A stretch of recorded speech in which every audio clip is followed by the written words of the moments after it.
We were ready. Good evening. We are in business session. It is 7:32 on January 28th. We'll do the pledge and go right into the meeting.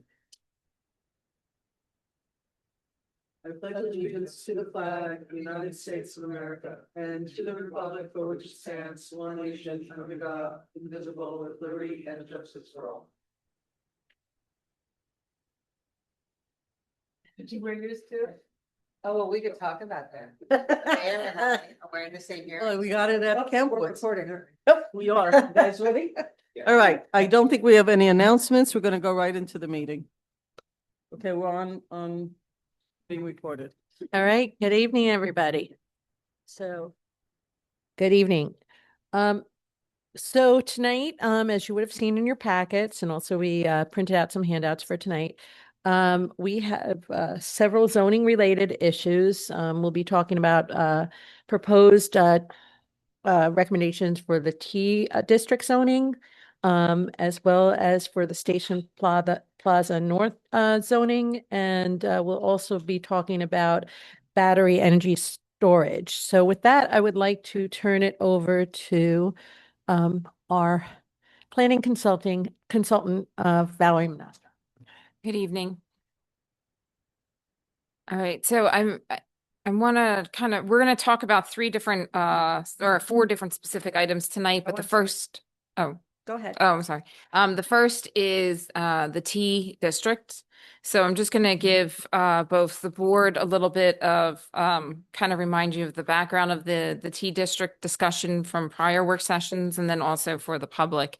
So the two family districts, which is called the T districts, the board passed a moratorium specifically focused on the conditional uses in the T districts. The conditional uses, so right now, two-family zoning permits single-family and two-family homes. But the conditional uses, which is another process under the planning board, so it's not necessarily permitted as of right, but there is an additional process. However, the conditional use process, it doesn't have a lot of regulations or specific specificity to the different uses, and those uses that could be conditional uses or that are conditional uses in the two-family zoning districts are cemeteries, parking for like for business purposes, education, places of worship, and senior living facilities. So this board, based upon the discussions at the last work session, the board agreed that a moratorium should probably be put in place because the two family districts are they're quite populated at this point, and we really wanted to take a look at those conditional uses to see if there are additional regulations we might want to put into those conditional uses or a different process in which those particular uses could be approved. The other thing we wanted to look at is, one of the things that, we've been trying to do is reduce nonconformities within the village itself. And so we wanted to take a look at the T districts to see if there are certain properties that we might want to consider rezoning to neighboring zoning districts to reduce the nonconformities within that district. So the packet that I sent you has two things. First is a zoning map, and you can see on the screen above, and I don't know if you have it there. There are a couple areas that are highlighted in green, and I'll go into a little bit more detail, but the first is along North Malcolm, and we have those highlighted in a couple pages from there, but I'll walk you through that. The second is located along Croton Avenue. It's two properties behind properties that front Croton Avenue. And again, there is additional maps with everything highlighted. Another property is actually along Maple Place, Maple House. And then the other is highlighted, which is right behind some properties along North Highland Avenue. And it's a neighborhood there. And that's really focused on a neighborhood that actually has the funeral home. It has a number of multifamily, like some apartment buildings. So we're going to focus on that as a potential rezoning. So let me get to the next map. Jamie, if you can slide down, not that one, but the following one. Keep going. Okay. So for example, the upper property along North Malcolm, these are three properties. One is Snowden Park, but these are three properties that all are above 2 acres.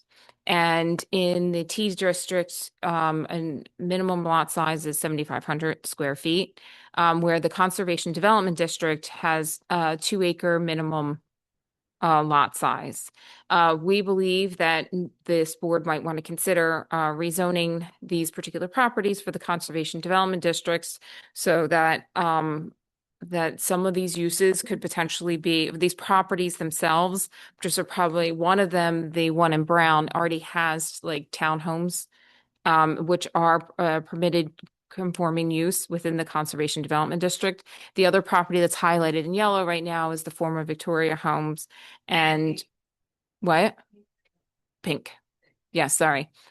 Is the former Victoria home, and that was for senior living facilities.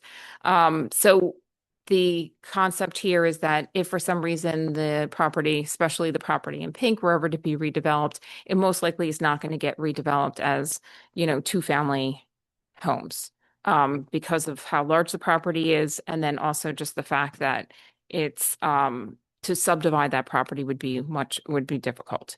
So we're recommending maybe considering the Conservation Development District, which allows for low density housing, no more than 8 dwelling units per acre, but it does allow you to have different types of housing concepts like townhomes, as well as, a small multifamily.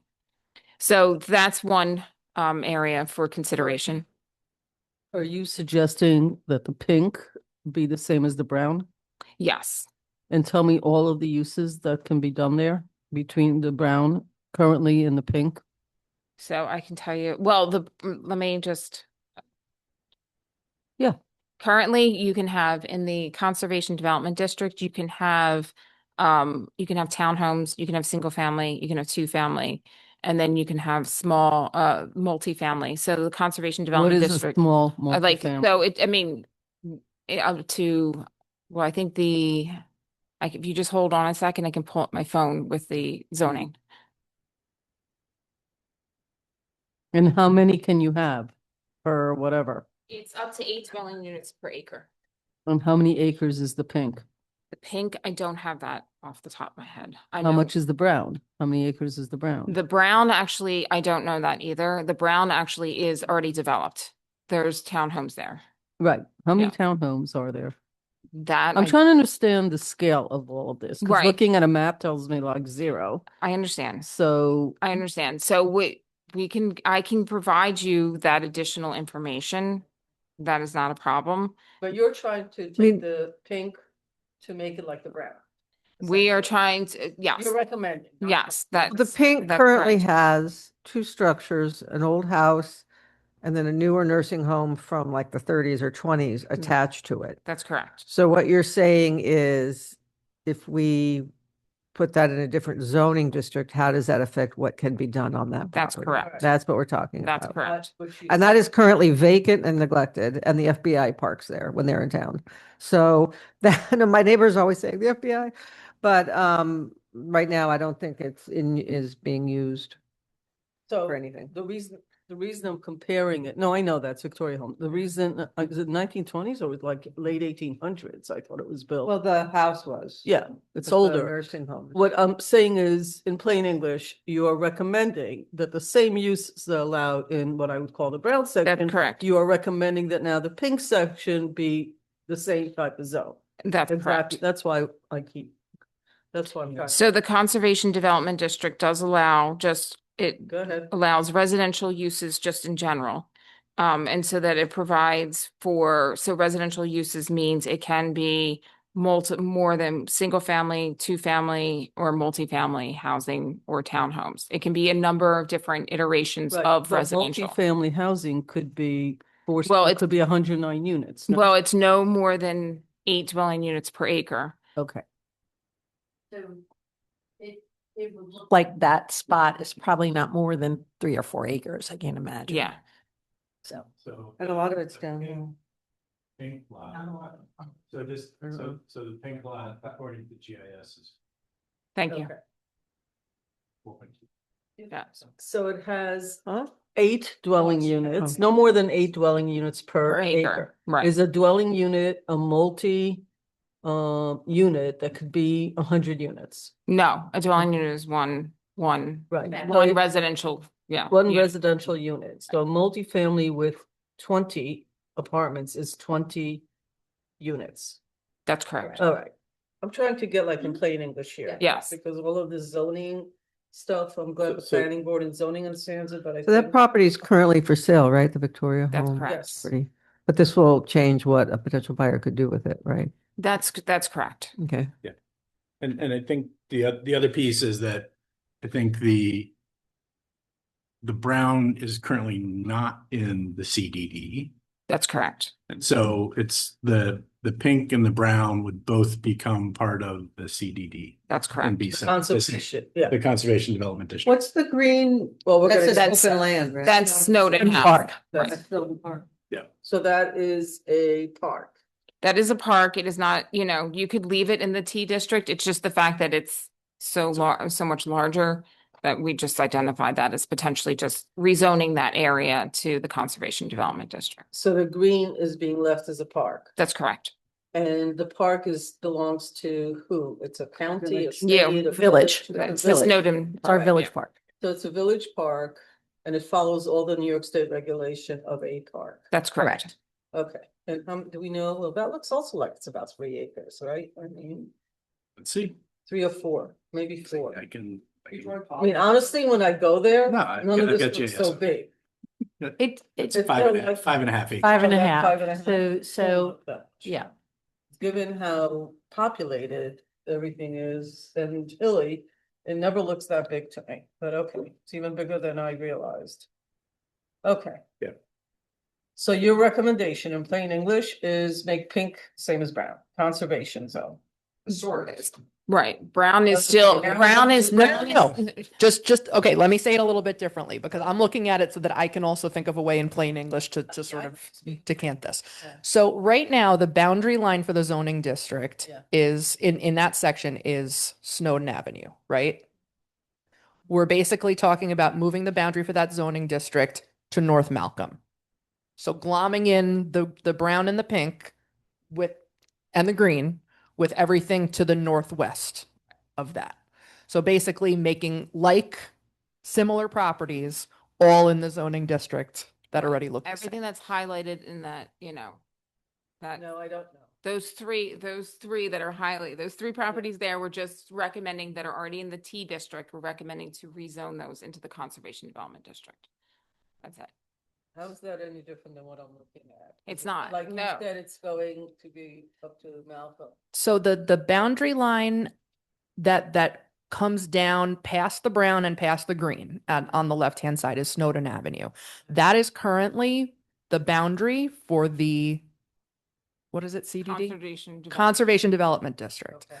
What Valerie and our team are suggesting is because the brown parcel already developed, the purple parcel and the green parcel, which are our properties, are currently in the T district, but they look like they should be in the CDD district. So what I was saying was Snowden is on the upper left-hand side. That's currently the boundary of the CDD. We're suggesting shifting the boundary to the pink and green slope coming down. So including those 3 properties in the CDD. Okay, but the park still remains a park. It will always be a Yes. park. Yes. All right. Doesn't affect the park. No, so it just makes that whole circular thing. I'm seeing CDD Yes. in this other red area in the upper left-hand corner of that map. Yes, What's that's that? That is the current zoning, and anything that's not colored is not in the T district. We tried to highlight just the properties, the parcels that are in the T district. So it would be absorbed, connected to that. That's correct. So, yeah, so the CDD district that you see is. Sorry, I thought I turned it on. The CDD district that you see there is where it's everything sort of on the north side of Snowden Avenue. So right now you have Verarium condominiums. North Water Street is in that district. similar type, larger scale multifamilies, as well as maybe some industrial use. So it will mirror more of what's in that zone, which facilitates the making sure that we're not doing things in a T zone that don't necessarily look like they belong in a T zone. But in the CDD, commercial is not actually been mentioned. No, commercial is not, and that commercial is not part of the CDD district. Right. But the commercial, The commercial buildings that are there now are pre-existing. That Is would it- be, yes. Yeah, correct. so those, They'll continue. Everything Right. continues in that blank area That's correct. as is, but you won't be able in the future to build more commercial because it'll correct. be part of the CDD. That's correct. Okay. Is the Snowden House in the CDD? Snowden House is, No, no, that's not, I mean, that is in the CDD. it is. Okay. Yeah. But it's already there. Right, it's But already does there. that mean, but that doesn't mean somebody could build an equally large? No, it's much denser. I just want to make one thing clear, because We we need a had this pointer. before. This board, there are provisions in the code in our use that it is 8, as Valerie said. But you can increase that if someone comes to you with an application for a special permit. You may recall that the development that was proposed in that area off Snowden, they wanted to do, I believe, up to 32 units within the CDD. Again, it's a special permit. What is allowed in code is 8, but their code does, under the use, provide for a larger number of units requiring a special permit from this board. Just one. But I would argue that's the case in many of the zones that people can Not come to the that board. extent. Okay. Up to 32. So Stuart, I'm not trying to correct you, but You that, can correct me all you wish. that particular zone has, that's the PW districts. The Conservation Development District is, I think there's a reason it's called conservation. yes. Could you have in the CDD, could you have a nursing home? Yes, you can. You can do that. That's not considered commercial. No, Would that require a permit, or is that a that requires a, additional use? yes. That has to come. So out of this- even if we rezone this, it can still be a nursing home, It could technically be a nursing home community, yes. or somebody could turn it into a school. Or it So could be a, that's part of what that's the next step where we're gonna talk about is the next time I come before you are the actual uses themselves and some special permit requirements. So that, because right now, the conditional uses that you have in the zoning just basically say, you just need to get a conditional use permit, but it doesn't specifically say, and the site plan needs to have these elements or these specific types of like screening or this types of internal circulation. There's very little regular, right? That's correct.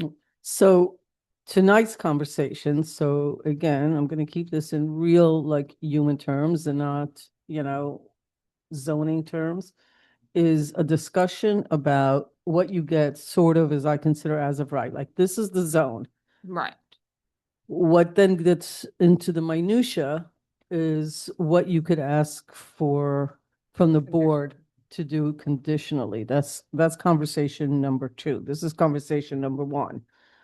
So that it's not as of right, it's not, and also so developers and purchasers and whatever understand what can go in there. Not only ones who want to build, but ones that do build and then say, okay, I know that it's not zoned for X, Y, and Z, so it won't interfere with the value of what I'm trying to build here. So, good. We got past this one. Okay. What else we got?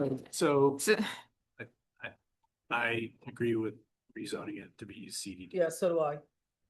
But- I like that idea. all right, so then the next one is the next one still on that same page. Yes, with your recommendation. Okay, the next one is the property highlighted in green is technically in the T district, and we're recommending moving that to the Village Center district. That property is is Maple House. It's an apartment complex that's already developed. It makes more sense to have it in the VC district because that is a permissible use in the VC district. VC stand And the for? Village Village Center. Center, sorry. Yeah, Village Center and what does district. that mean? How's that different than? So right now in the T district, you would not be able to have Maple House. Maple House So could, you're just trying to Right, it's clean. non-conforming you're trying to- use. It's already there, we're just Right. cleaning this up. exactly. Okay. All right. Sounds good to me. Anybody else? Sounds good. Okay, next. So the next one, this one is, Next time come with a pointer. So you can like. To buy one of these. Yeah. I think, Seriously, Amy, if you can let's go to the go next, To the 1970s at least. all right. We're getting there. 4 years. Next. So these two properties, both, and if I could put up an aerial, I don't know if it's. Just tell us what it is. All right, so these two properties are actually vacant or used as parking lots. And one is a vacant a piece of property that are both associated with properties that front Croton Avenue. And they both have been properties over the years that people have come in to look to potentially like redevelop the Croton Avenue building and the buildings on Croton Avenue.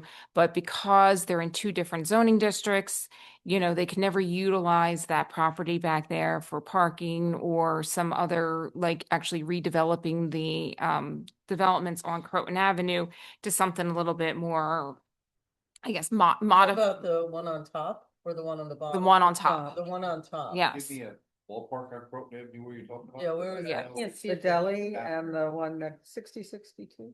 Yes, it is. Is it in the written stuff suggested? Oh, it doesn't even say where it is in your writing. No, That's it, the old It vacant- says Yale and Croton. That's the Yes. old vacant deli. yes, it is the old vacant, like Caruso's Deli. So the and properties then- actually Yes, go down to Yale, right? It's Yeah. like yes, 6163, formerly Caruso's, and then Yes, that big. the house. That's correct.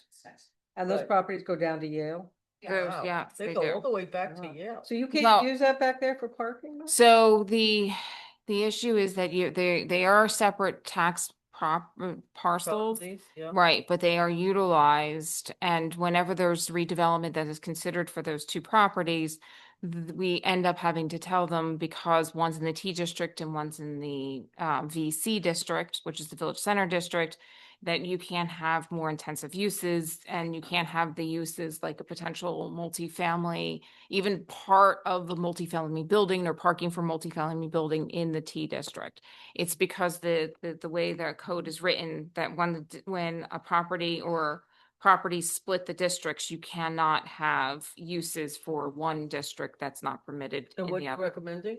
And we're recommending to actually include those into the Village Center district to actually potentially have some real redevelopment of those sites like Caruso's Deli, which has been sitting vacant for many years. And What, much what parking? kind of zone is it in now? What is that? It's The deli and, T district. it's a T, okay. Yeah. Even though it's very commercial. How much multifamily, well, it didn't used to be, how much multifamily can fit in there? Well, the VC district, if you recall, doesn't have a density cap to it. It's just what can fit on the site that works with the actual site plan itself. So you need to have parking, you need to have, you need to actually be able to have access. So I don't think you would get a large apartment complex. The planning board has a lot of control over the densities in the VC district, but it would just allow for actually parking to be able to, work with these particular buildings in the front. It's been just something that has always been a problem when anybody's looking to redevelop those sites.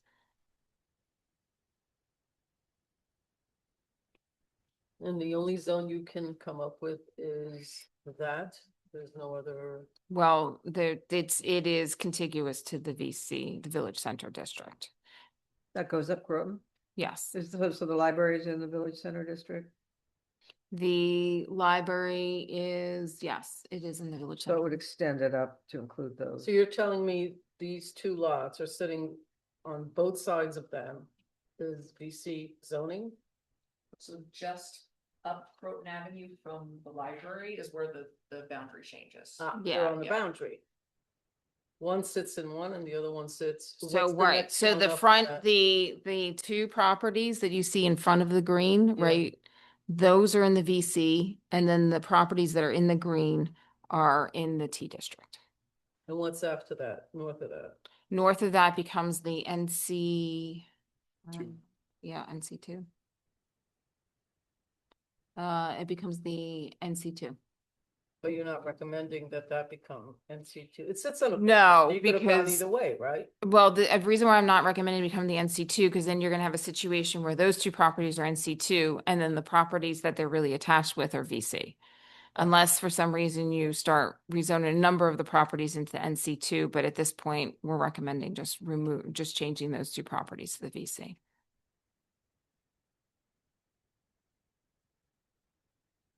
Well, they're currently owned, right? Yeah, but they were Yes. currently bought and I don't want to do zoning to satisfy I was gonna say, this is, individuals.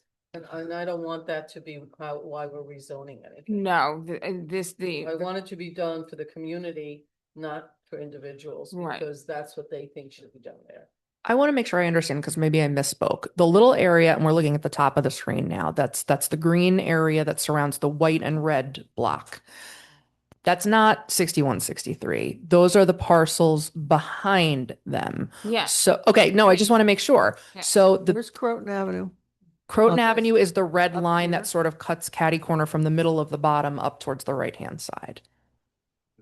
We're in St. Oh, Yale Avenue. oh, I see. Yale Avenue is Yale So- Avenue is at the top of the screen. Okay, so it's behind the parcels that are blank. Right. So Okay. you see just Why is that part red? Because it's commercial, that's, right now it's That's the considered. deli. Yeah.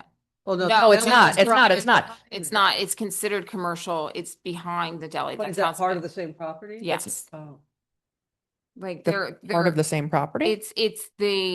They're contiguous to that property, so if you actually Contiguous look at doesn't it, mean they're the same. Right. I think they might actually be owned by the same. oh, And Okay. that is why I don't want to do zoning for owners. I want to do zoning for the community. Right, and that's why I'm raising it. I don't know if it's definitely owned by the same property, but I do know that those properties have come in over the last 20 years of potentially somebody interested in maybe picking up both those properties to redevelop them, but that has been always a obstacle to redevelop. So I think that like this particular property, which I don't believe is, being considered in front of the planning board for any redevelopment No. at this time. So really that's, who owns it now? It's not that anybody has a request.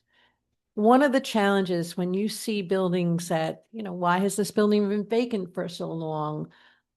Some of the time is because, it's a pre-existing non-conforming structure that may need a significant amount of work that precludes it for various reasons to be rehabilitated cost effectively. When that happens, it continues to sit because no one wants to invest in it because it doesn't make sense they can't, within the zone that it's in, they can't do something that would make it an investable property. And that is a bit of a challenge we have with the pre-existing non-conforming structures that are in the T-zone. I would say that's probably one of the biggest issues we have. Yes, it is. I would need to go look at it, but That's I fine. mean, I'm not against that. It's It not was- like there's any plans to do anything with it No, currently. it's just two properties that have been just sitting there. The reason we also have a lot of this non-conforming chopped up village is because we have boards who sit around reacting to current scenarios and not thinking what it becomes later on.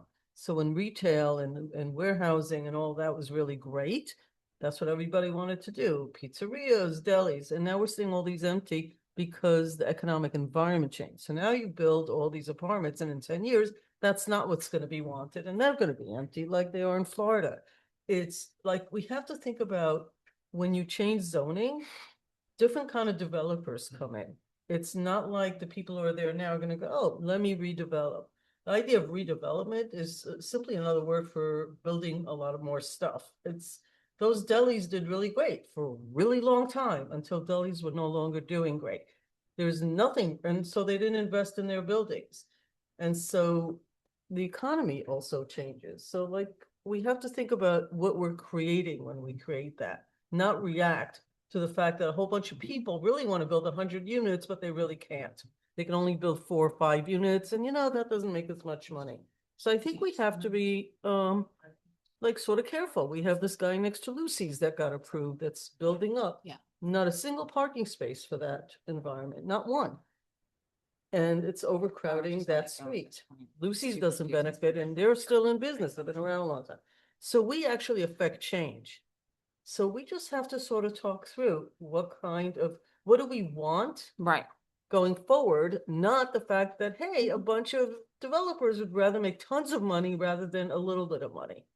The communities are thinking about, do we even want retail anymore? If retail is dying, maybe you just have only housing right down to the sidewalk. What does that do to your communities, like to the other businesses?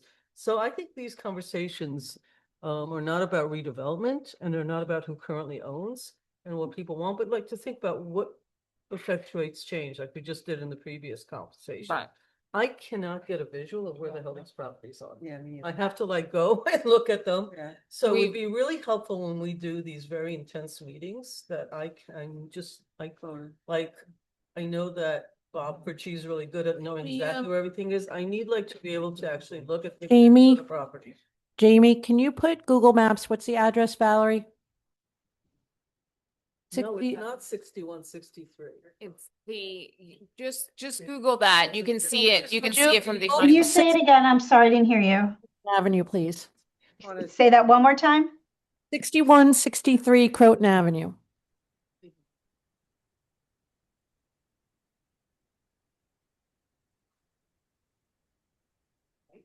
She's putting it off. Yeah, that's the white.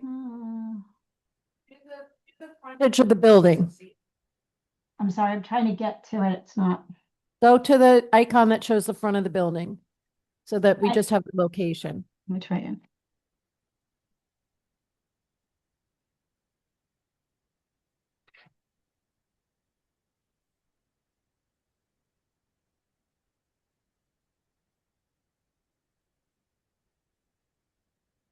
Mom, what is that? No, That's- that's not, it's, Yeah, refresh. Oh, she's looking at Croton Street, not. That's Croton Street, Croton Avenue. not, sorry. 6163 Croton Avenue. I heard you. Okay. Typing away. So click on the picture of the, so Okay. that's So that's the properties that we're talking about encompass from the Peruvian restaurant all the way down to that multifamily. That's all one property that's divided into 2 different zones. Including the optometrist place? It's the stuff Yeah. behind them. It's right. All one. No. Wait, I'm sorry, I misspoke. We're not talking about this. I thought we were Yeah. talking about properties behind. We are. That's what we're just letting you know that there's 2 properties. If you put the aerial on, if you can show the aerial. The aerial, big behind. I don't have aerial. I don't know where it went. Oh, gosh, that took. But what I can so do is we can provide, because we're gonna come back again for more, so we'll provide you the additional aerials. Yeah. Oh, you have it? Okay, you have it? So this is the aerial. It's 61. That's the library, Okay. right Mhm. here. Mhm. And this is the buildings we were just looking at. Mhm. Right. And that's the multi-family. 61. Right. What Valerie's talking about is Right. this parcel here. Then these are. This one, this whole And, thing? yep, and Oh, that's that's weird. Okay. Oh, that is That weird. connects to Yale. So the properties were. So Is there a road, a street, a driveway, or? Yeah. That parking lot belongs to I've never them as driven well. that.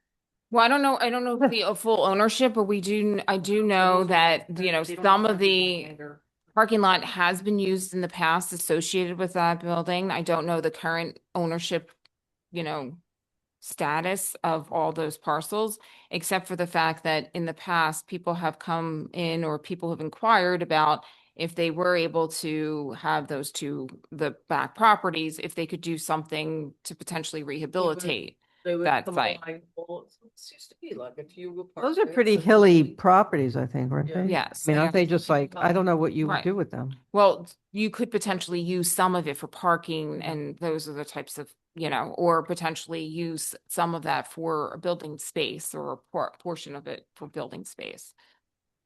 So we're just highlighting that that is something that you might want to consider in terms of rezoning. So somebody could come in if this happened. Yeah. Buy that and the stuff behind them, tear that down and build a whole complex. Well, no, I don't necessarily know if it's going to be a Well, full complex, but but, yes, they could build a building. new building. New Yes, building. that's correct. But it wouldn't necessarily be, I mean, they could do that That's now, I correct. suppose. Yes. No, they can't. no, they can't do that That's why- now because of that's the why I'm zoning. thinking. So when you talk about density there, you still have an opportunity to, similar to the recommendations on in the Snowden Avenue area, to prohibit 100 units, say, or. Oh, yeah, Yeah. absolutely. Yes. So would you have a maximum unit per acre there? Well, it's the VC district. So, I mean, again, there's based on you have minimum requirements of like 650 square feet per, Right. 1 bedroom. There would be a maximum that you would be able to even have on that But site. you It don't wouldn't- have a maximum. That's why I asked before. Right, it's Why- three- it's- Why they're recommending that zone and not another one, because the VC doesn't actually have a ceiling. Right. So if this board decided you didn't want to move forward with the VC, I would just recommend just leave it as a T district, and then it would just remain as it is right now. But wouldn't the VC be covered by the overlay? It does get covered by the overlay. But the overlay does limit the number of units. Because you No. have a height limit. Yeah, well, yes, but I mean, effectively, it does get because limited if you based can't- upon your height, your It- site plan itself, but there's no density cap. Yeah, but based on the space that you have and the That's height that you correct. have, and you have to have a minimum of 650 square feet Yeah. for each unit, Yeah. it's going to limit That's you. correct. Otherwise, you're That's how building you really do tight. it. Yeah. Otherwise, you're really. It's a mathematical limit. Right, Yeah. it's right, exactly. Pure density number. And is there an issue with cars coming in and out onto Croton? That they would have to go through the back, or that's not an issue with zoning? To the plat that they ended up using that. Yeah, they go all the way to the other side. Yeah. Right, And it goes in behind the building, then goes down. right. Yeah, I never really understood that because the library is right next to it. Okay, All right, so, much clearer understanding now, Okay. at least for me. Any thoughts? Everybody okay with the recommendation or? Yes, I'm okay. Either way, the overlay district covers it. Yeah, that's the piece. Also, I think that just the way that whole thing is set up and how it was divided into, I mean, it's so dangerous how people pull in and out. I mean, it's just not a So- good layout right now. So just, what's the benefit, or maybe I missed it, of it going to a VC? Because the overlay district will dictate what you can and can't build there anyways.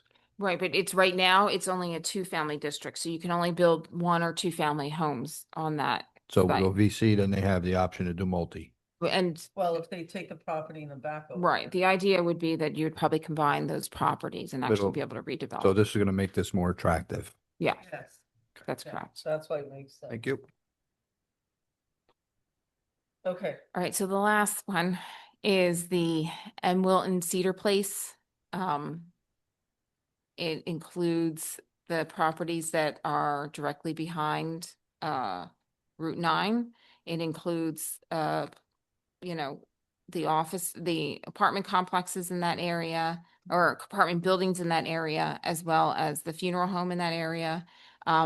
That whole area that we have highlighted in green, for the most part, are non-conforming uses currently, and we're recommending maybe considering putting them in the PO district, which is the professional office district, which allows for the 1-family, 2-family, and multifamily as conditional uses. And so it would make these currently non-conforming uses conforming uses. And it also allows for office use as well in the PO district. How far up Cedar Place would that go? Because I'm thinking there's a very historic property on Cedar. Right. It pretty much covers Cedar at this point. And would it affect that? Because then You do know what I'm talking about? The 1850s Sing Sing Marble Mansion that is between Cedar and Lincoln, I think. It's on Lincoln. It's on Lincoln. But you can get there via Cedar too, No. can't you? Oh, it's not? It's on Lincoln? Yeah.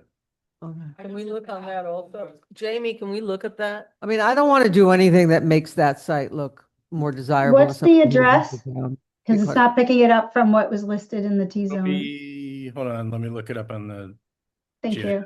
It's gonna be uh parcel 45. No, parcel. No, it's 27. If you just look up Cedar Place.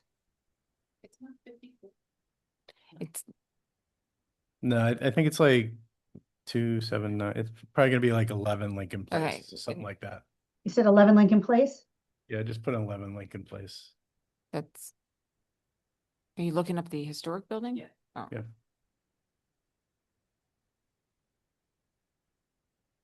It's between Cedar and Lincoln. It is. Right.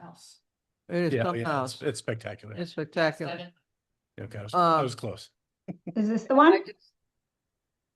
No, it's to the left. The Other other side. way. The other way. Um, This one? no, No, keep going. It's, There it is. you can't really see it, but Okay. it faces the river. It was the first part of an estate, first house built there. This house? Sing Sing Marble, 1850s. Yep, Yeah. Very, that's it. What is it now? Apartments? well, they're well maintained. It's a well maintained property. The, Good guy but owns this it. isn't what we're talking about. No, Will it affect that? Will it go No. up to that? no, it's not. So Okay. what are we talking No, about? So go back to Cedar Place. Actually, it does because the line goes up to Lincoln Place.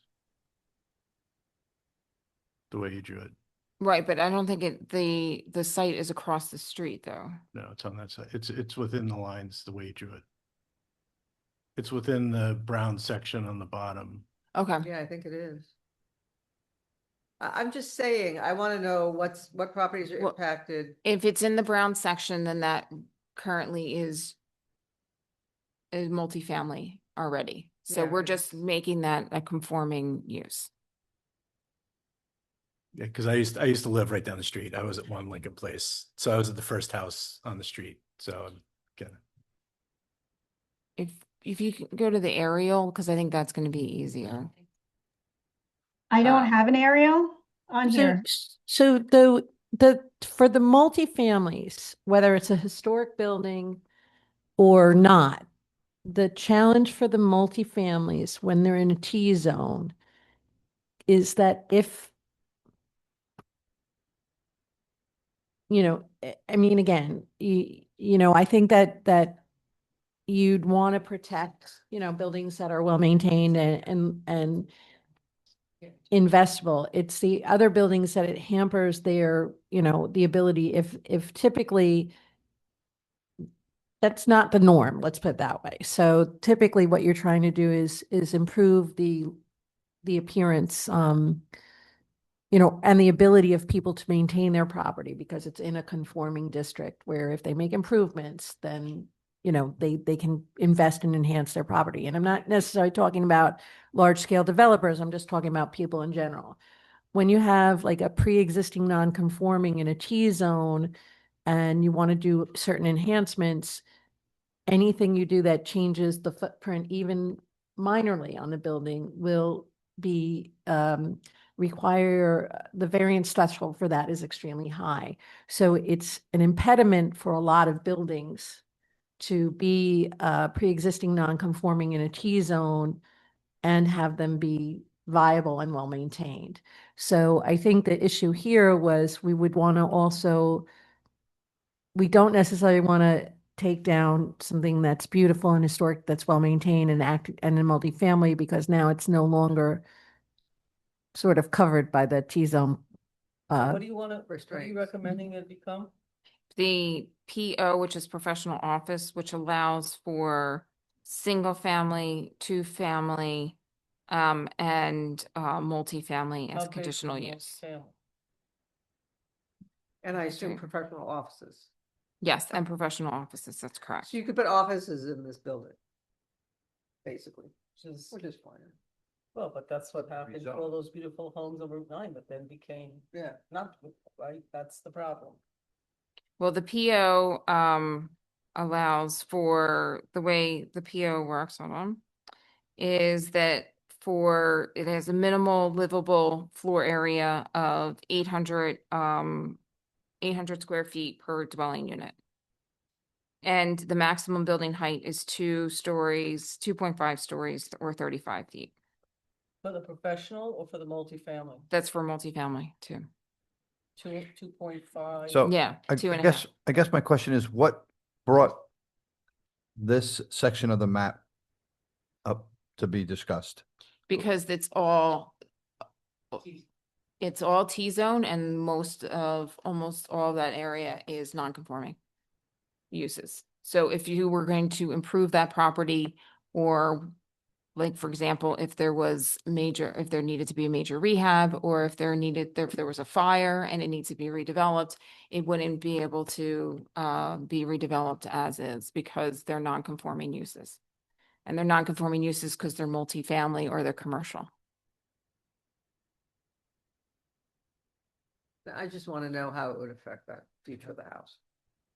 Right. Well, it's not That- just that that property. house, it's some. It would make it even- more, I it would make it think even- conforming. Even that house, if development becomes more profitable to stick another 10 units in some crappy way, then somebody will buy it and stick in more units, because if it's a business, it's a business. And you fit as many square feet of dwellings as you possibly can. So eventually somebody will always buy even beautiful things and tear them down or redo them. So the question is, what are the limitations so that that doesn't happen while solving for this conformity issue so that people can fix the decks, the staircases of this, the that they now may not be able to do, because since they come and try to do it, they're told, okay, now you got to go through an entire permitting issue because you're non-conforming. Right? So when we're solving a problem, I don't want to create an enticing piece for developers to come in with crappy urban development, which is what's happening all over the place, right? So the way you prevent that is either you do nothing, which is not a solution. Doing nothing isn't a solution either. But you- All our projects are not crappy, they're wonderful, just. Yeah. We'll see. So We'll see. That's the hope. I haven't seen that yet. The other pieces is you don't want to make it insight, you want to keep it that balance, right? So you're Right. trying to say, let's solve one problem. Bob Pritchie's saying, why are we here? Like, what's the problem? Okay, so here's the problem, but the solution can't be another problem. Right. So that, and this seems, if it's 2.5 floors Yeah, 2.5 stories, yes. for multifamily. Yes. It's going to be they small can't go scale. Underground, right? No. Okay, so that feels like, it's somewhere in the sweet spot of what we're looking to do. To me. That's there. Yeah, well, It's that's why behind it. we, Audubon, No. another one? 38. yeah, yes, we tried to pull together. There are many other non-conforming uses in that whole area, but we felt that, Everybody wanted. we really wanted to focus on the ones that were a majority of the section would be non-conforming, that we'd make it now conforming. I So- honestly don't know how many professional buildings going forward are gonna be built. No. And I'd rather push them into downtown than keep Yeah. building there, frankly. I wouldn't mind if there were no professional buildings left after this, that they would all be in one centralized location. But, because those days are over, of these things, but I don't think you can do that, because they already exist. Yeah, but for this one for me, I'd kind of like a little tighter look, simply because like having lived there, like 4, 5, 6 of the houses on Cedar Place are like single family homes, right? That if we put it in Yeah. the PO zone, that like opens that up for kind Right, of they could raising. technically, right. Build up. And like We don't want to encourage that. and similarly on Lincoln Place, like the the one that I own, the one that I used to live in, single family home, right? We converted it from a 2 to a single. The one next to us is single, and then you get to the big one, which is currently this, Multifamily. which is multifamily, right? And Then the rest is all multifamily. yeah, down at the end, it's the Right. apartment complex, which is, I think, after the border that you're talking about Right. here, because you want that. Now the businesses, like, I think the Emmleton Place ones are businesses. Like, for me, that part of it makes sense. But I think we should just take a closer look at like the specific uses on Cedar and Lincoln. Yep, we can that are provide in you that zone. information on that. The house. So did that catch them too. Hamilton. Hamilton goes by the high school, right? Yeah. So Yes. what are we actually talking about on Hamilton? Like the funeral home? The funeral home. Oh, Dorsey. Yeah. Dorsey. That's right on the corner. Yeah. Oh, which is another historic house of Sing Sing marble, by the way. Must be protected. No, that one can't be. Dorsey. No, the one, it's in front of Dorsey. It's Between the, the apartments and Dorsey. yeah, between the apartments Right, and and Dorsey. yeah. I'm talking about the house between Dorsey and the apartments. So why don't I come back with more information on the existing uses in that particular area for the board for additional consideration. Okay. All right. What else we Like got? somebody like. So then the last Exactly thing, what you're saying. the last item is that we are going to come back. We would like to specifically look at those conditional uses that we highlighted before, which are the places of worship, senior living facilities, education, and recommend they be created a special permit process with regulations specific for this board to review, so that we can look at it for both T district as well as potentially the concert.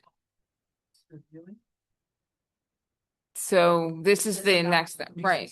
Right. This is This not is now property for specific.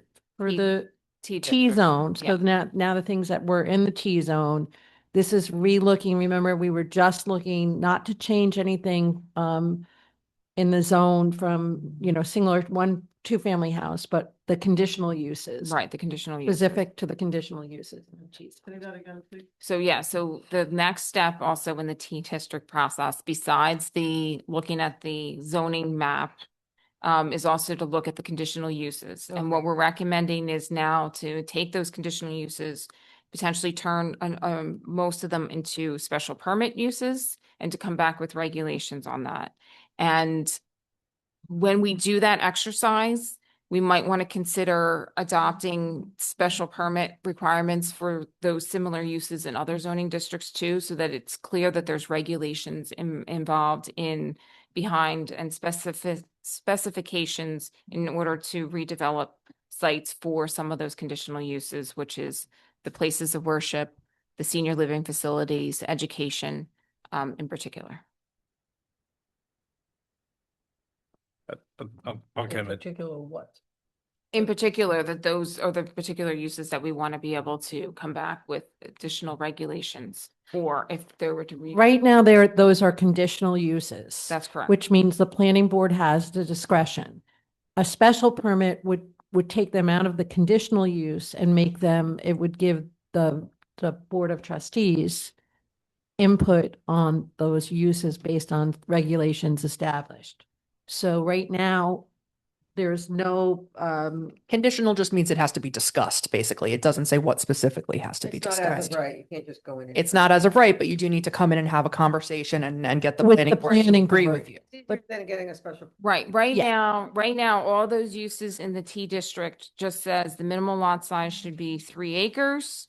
That no building should be near 75 feet of any street and lot line.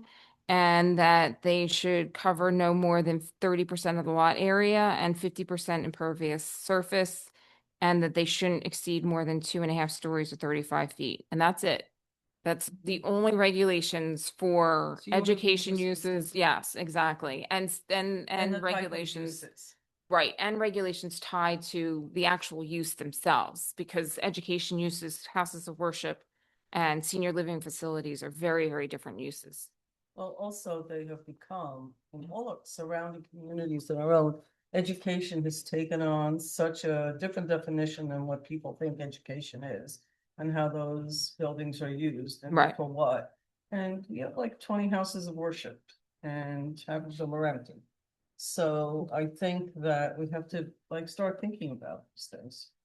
And there's no tax basis to any of that. Yeah. Okay. All right. So So one, I agree. I think that's the right thing to do, and to do that. The other one, I just like you to think through and maybe have a point of one of the other pieces that was in the comp plan that was addressed was providing the building department with like the 10% leeway for the kind of like the minor variances stuff. I know that a big part of the non-conforming in the T-zone originally was due to like instead of 5 feet, you've got 4.5. Like, and so you can't do anything without Right. going through the whole process. I'd be interested in understanding, just getting a perspective of if that 10% has been effective and has kind of made an impact, or if we should kind of think about it a little bit different, a little more. Okay. okay. Because I know that was part of the like original comp plan kind of focus. And just so the board is aware, the moratorium for the T-zone expires on July 13th. And as of May 13th, the board could entertain a resolution to extend it by 4 months. So it said March where did I read March that something expired? Yes, we'll get to that. Okay, that's a different one. Got it. The SPN and RDD moratorium expires March Thank you. 17th. All right, next. All right. So we have another Keep going. another thing we're going to deal with is Fun the zoning. yeah another zoning. This is the Station Plaza North. We've talked about this a number of times. So I have in your packets, I think maybe hopefully we'll go, I have a couple maps that might be helpful. I don't know, I try to make it as easy as possible. But I'm happy to hear feedback, and I always can provide additional maps or images if I need to. So the first map we have is the actual zoning district itself, the boundaries of that zoning district, which is Secor Road, Main Street, Water Street. And the second map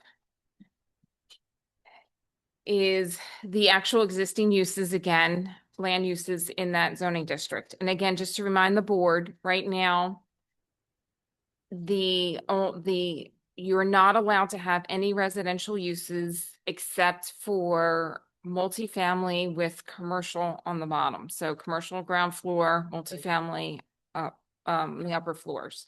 So your single family, 2-family, 3-family residential apartment buildings would not be permissible. So what you can see here is that there's a lot of non-conforming uses that exist right now in the Station Plaza North. One of the intentions of the purposes of looking at the SPN is to, again, reduce the nonconformities and also to allow for the neighborhood to continue to exist as it does now. So we have proposed, I think we talked about this before, having single family, 2-family, potentially single family attached, 3-family dwelling units, 4-family dwelling units, and mixed use buildings based upon property sizes. So depending on if the property is larger, you can have slightly larger development. If the property is smaller, you would have a smaller development.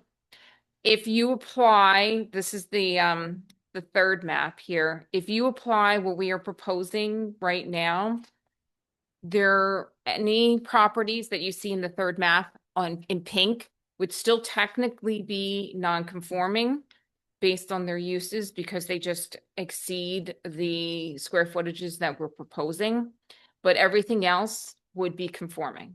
So we would have reduced the non-conformities extensively within that zoning district. How many of those properties are sitting vacant right now? A number of them. Are they the pinks? 1, 2, 3, 4, 5.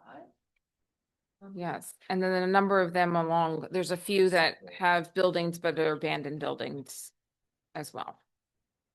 A couple of them are the pinks, but not all. I think just one is the pink. And then 27, I think, as well. Yes. Right. Or any offense. Yeah. So we are proposing to, we provided you examples, we provided you the information on like the bulk requirements, but we did provide you in the back of your packets examples of if you were to build a single family home, this is footprint only, but gives you a sense of the setbacks that we're proposing, the maximum footprint you could have. These are small lots. We designed them so it'd be more like your not necessarily your full tiny homes, but that concept, the missing middle. So you are looking at smaller units. We're not necessarily talking about large scale units in these, on these properties, but you could build and fit single family homes, two family homes on properties based upon the square footages. So we would With like, an amazing view.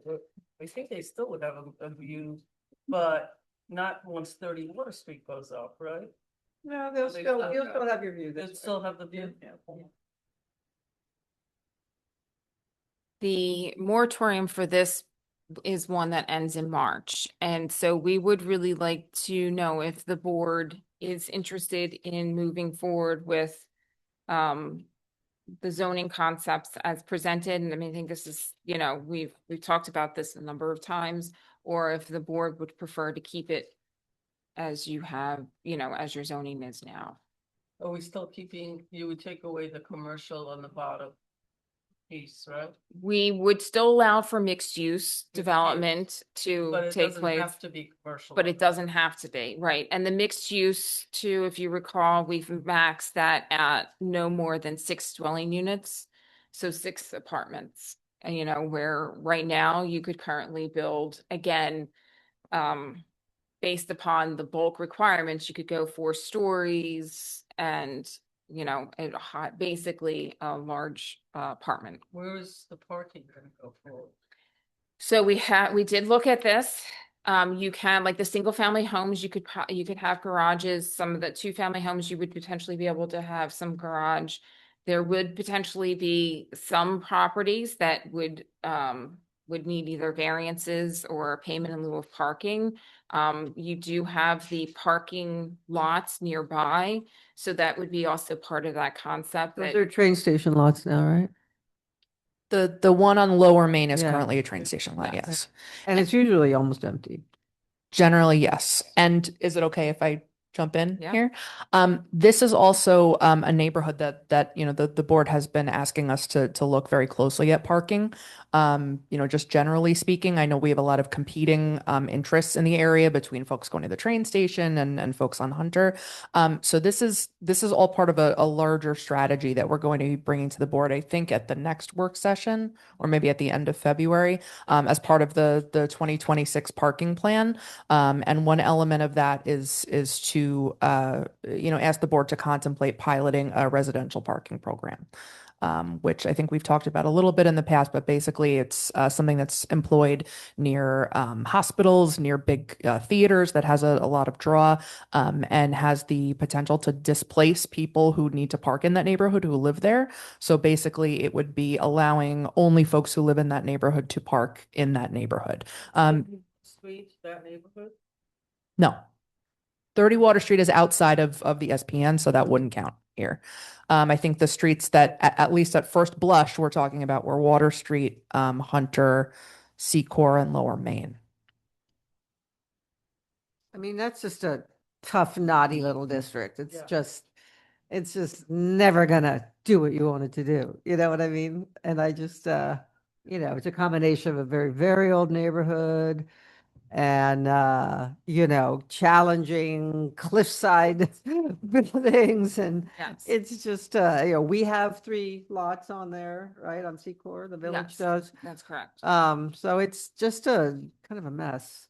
I mean, just in terms of Secor and just in terms of Secor, Well, I'm thinking about Secor particularly in those properties. I'm not thinking about Water Street. But it's always been an issue. This is not a new issue. It's an area that, people who live there really appreciate it. The local businesses that we have that are starting to, thrive there are doing well. And I think that there are some things we need to fix to make sure that we can keep it on that. I mean, because there was controversy with 14 Water, which I Mm. think kind of prompted all this. But if we change it, a project like that would not be able to be built, right? On Water Street, that big, a No. big crammed in there. Right. Yeah, okay. Even 6 units, if you really go down there and look, it's tiny. Even for 6 units, that's like, 10 to 12 cars. I think that's also part of the genius of what Valerie and her team came up with this, because I know that in our prior conversation about this, or maybe two ago, some of the worries that came from the board was, okay, just hypothetically, what if somebody bought all of the parcels and said, I want to build a, Somebody suggested that. yeah, I want to build an 8-story apartment building and density bonus, blah, blah, blah, blah. The genius of what Valerie has proposed is, even if you were to do that, you're still maxed out at 6 units. So even if somebody decided that they were going to master plan that entire block, the most they could put on that space would be 6 units. But the lot, how many they can Right. fit on that lot. Exactly. correct. Right. Without rolling down into the ocean over there. that right? Yeah. It's a couple months. Yes, I mean, and I think part of this again is to reduce the nonconformities, but we do know that there are some properties that have been for sale for many years, and some of that hoping that, having a little bit more clarity as to what the village's vision is for this area would potentially, hopefully get those properties to redevelop and they would no longer be vacant. And I just want to remind for our viewers at home and anybody watching in the future that, we did a fairly extensive amount of community We did. engagement on this. So these suggestions are informed by the community itself. Yes. And there was a real emphasis on making sure residents and business owners in the immediate area attended those sessions.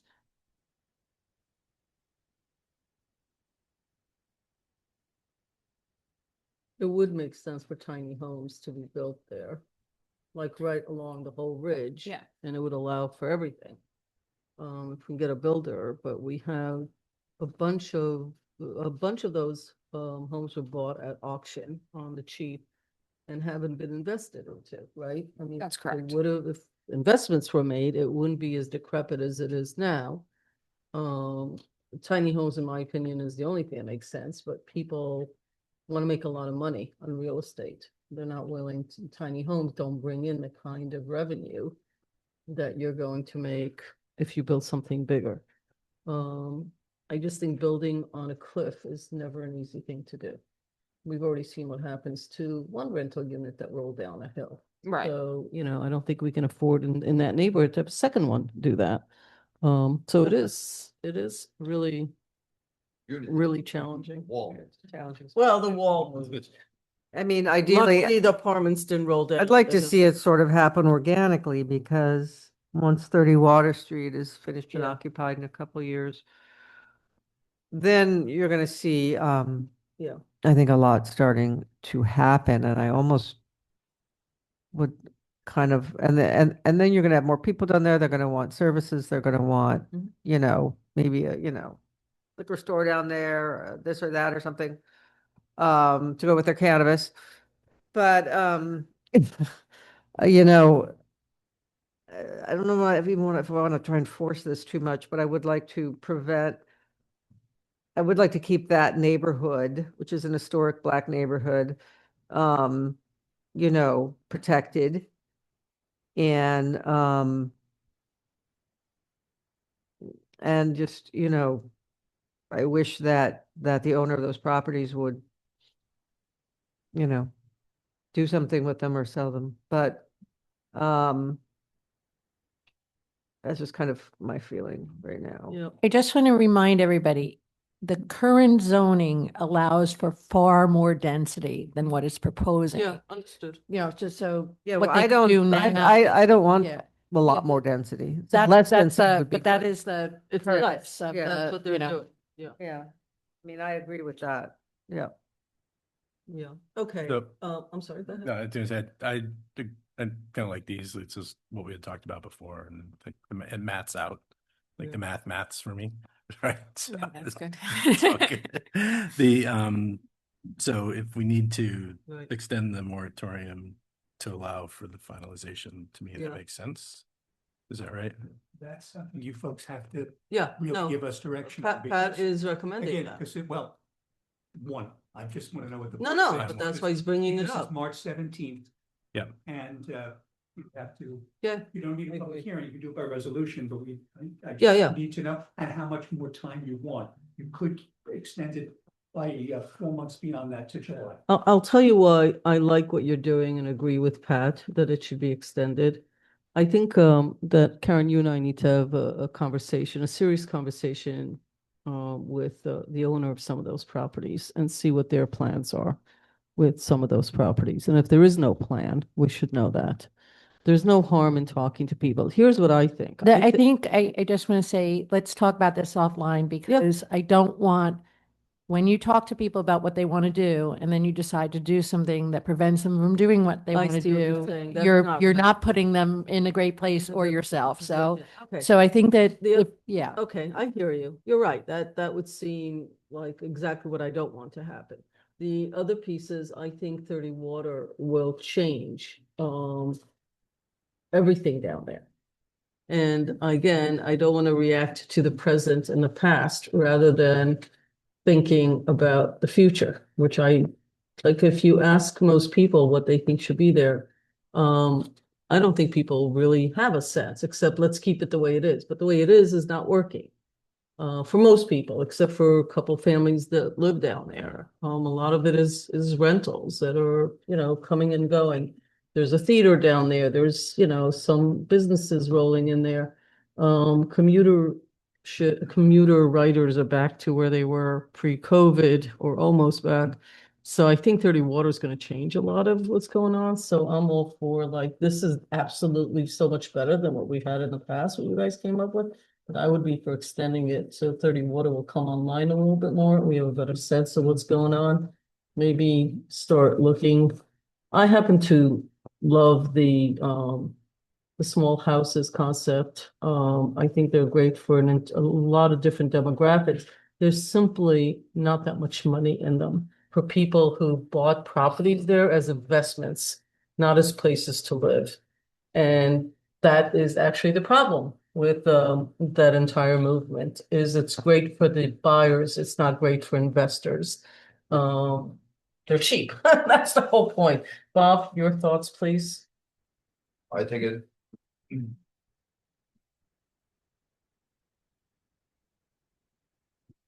No, I think it sounds good. Like we just have to be careful how far we go with it. So, and who, we're not trying to cater to anybody. We're just trying to protect it. Would you suggest we maybe extend the moratorium? Oh, yeah, 100%. Okay, do you have a problem with that? No. Okay, so I think that's the direction. We like what you came up with. It would be good to talk, like, even to the businesses down there and stuff. I know you had a lot of community input, but I do think 30 Water is changing the big, so, of everything that we're gonna see once it's developed. What's the opening 30 Water? Street, yeah, like, so I mean, you're talking almost probably like a 18-month to 2-year moratorium if you're I don't know if that's something you want to do. Makes sense. Okay. You can't. Yeah, I was gonna do it. Basically, Told you can only move it one more time.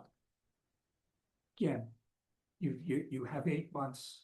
You Right, can do 4 more. right, 12 is it. right, Because, okay. I was saying the same thing. It will be, I will just say this though, we'll be talking next about battery energy storage systems. That's a little different. You do have municipalities who are extending their moratorium longer than that, but generally for zoning, really 1 year is your outside limit. Okay, So we're at We're at 4 months now, You're, And we're gonna- you're basically March 17th is your expiration. of 4 months. So it would give you, 4 more months would give you till July 17th of 2026. And then we can, no, March is 4 months, March is eight. March is 8 months. So we can only extend another one more time. Okay, that's what I was getting at. Thank you. Okay. Just give us a little bit of time to, and others, and ask around and see if anything changes. You never know. That's, in some things, that's a lot. Good, thank you. And then- One Oh, more. I'm sorry. Go ahead, Pat. Just one more comment on the existing land use map. You take a look at the blue section. That's all labeled industrial, because like I Yeah. know there's retail stuff in there. Yes, no, that's the tax code that it's Okay. from the tax codes. I Yeah, think it'd be good to just kind of show, because there is actually retail there, which is there is which is retail. nice, and it's actually Right. doing okay. So Yes. I just want to ask very quickly. So I know that Stuart and Valerie had been working hard to have this ready in case the board said, no, we're ready to go. We don't want to continue the moratorium.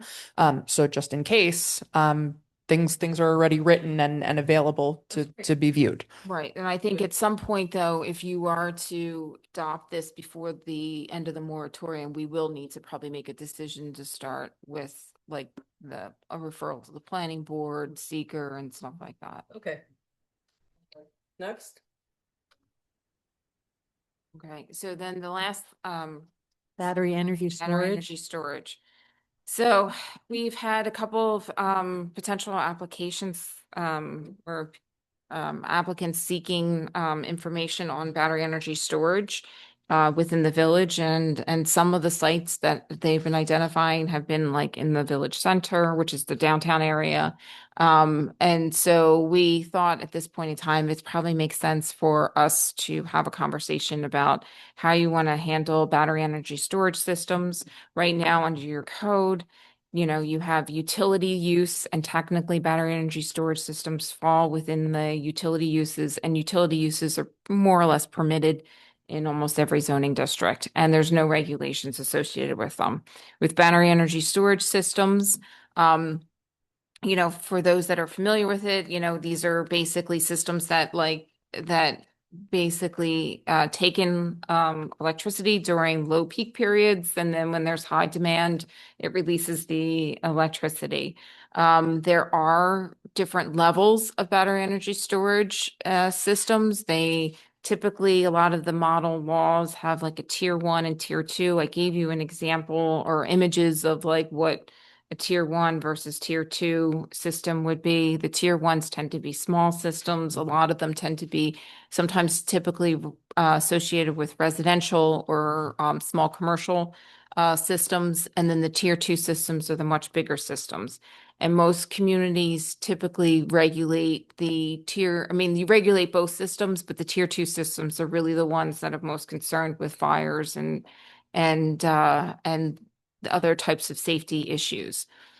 So there is NYSERDA, which is an agency associated with New York State, has developed a model law that a lot of communities use as the framework, and then they modify it for their individual communities.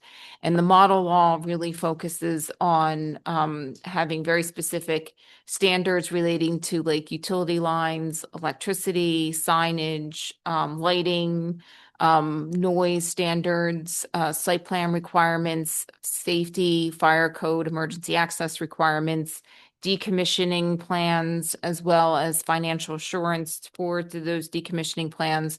And then also it makes sure that it complies with New York State Uniform Fire Prevention and Building Codes. So what we'd like to do is potentially move forward with developing a battery energy storage law. So therefore, we can carve out specifically where in the village, if this board wants to see the larger tier 2 battery energy storage systems, and where those would be located and in what areas and under what circumstances. And then also specifically to define a process for which those battery energy storage systems could be approved.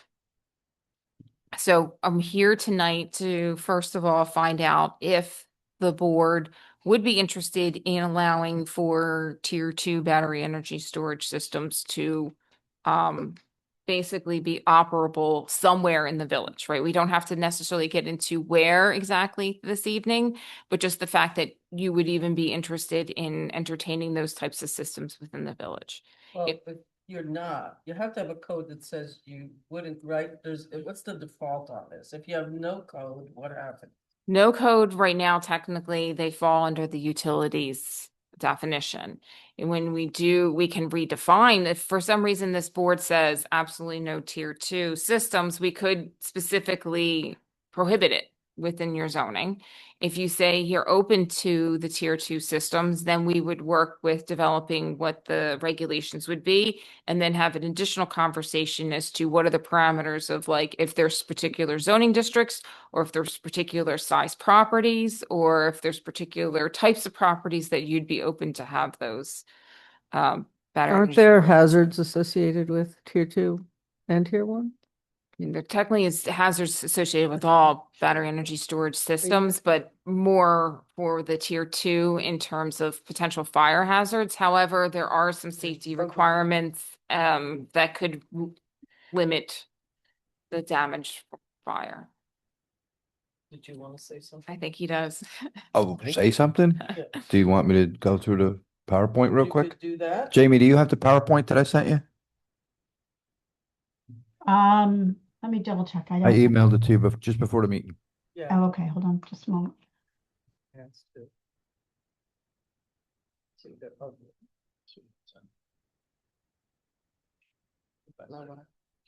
Huh?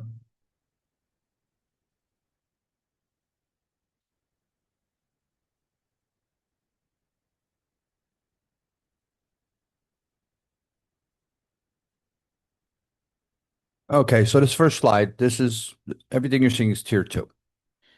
This is December last year in Warwick. All right, catastrophic event. And as you can see, they played by the rules, they got their fencing, but you can go to the next slide, please. So this is a tier 2. That's a tier two, Storage facility. Yes. In Warwick. Warwick, that blew up. All right. This is just another picture of it, of the fire going on.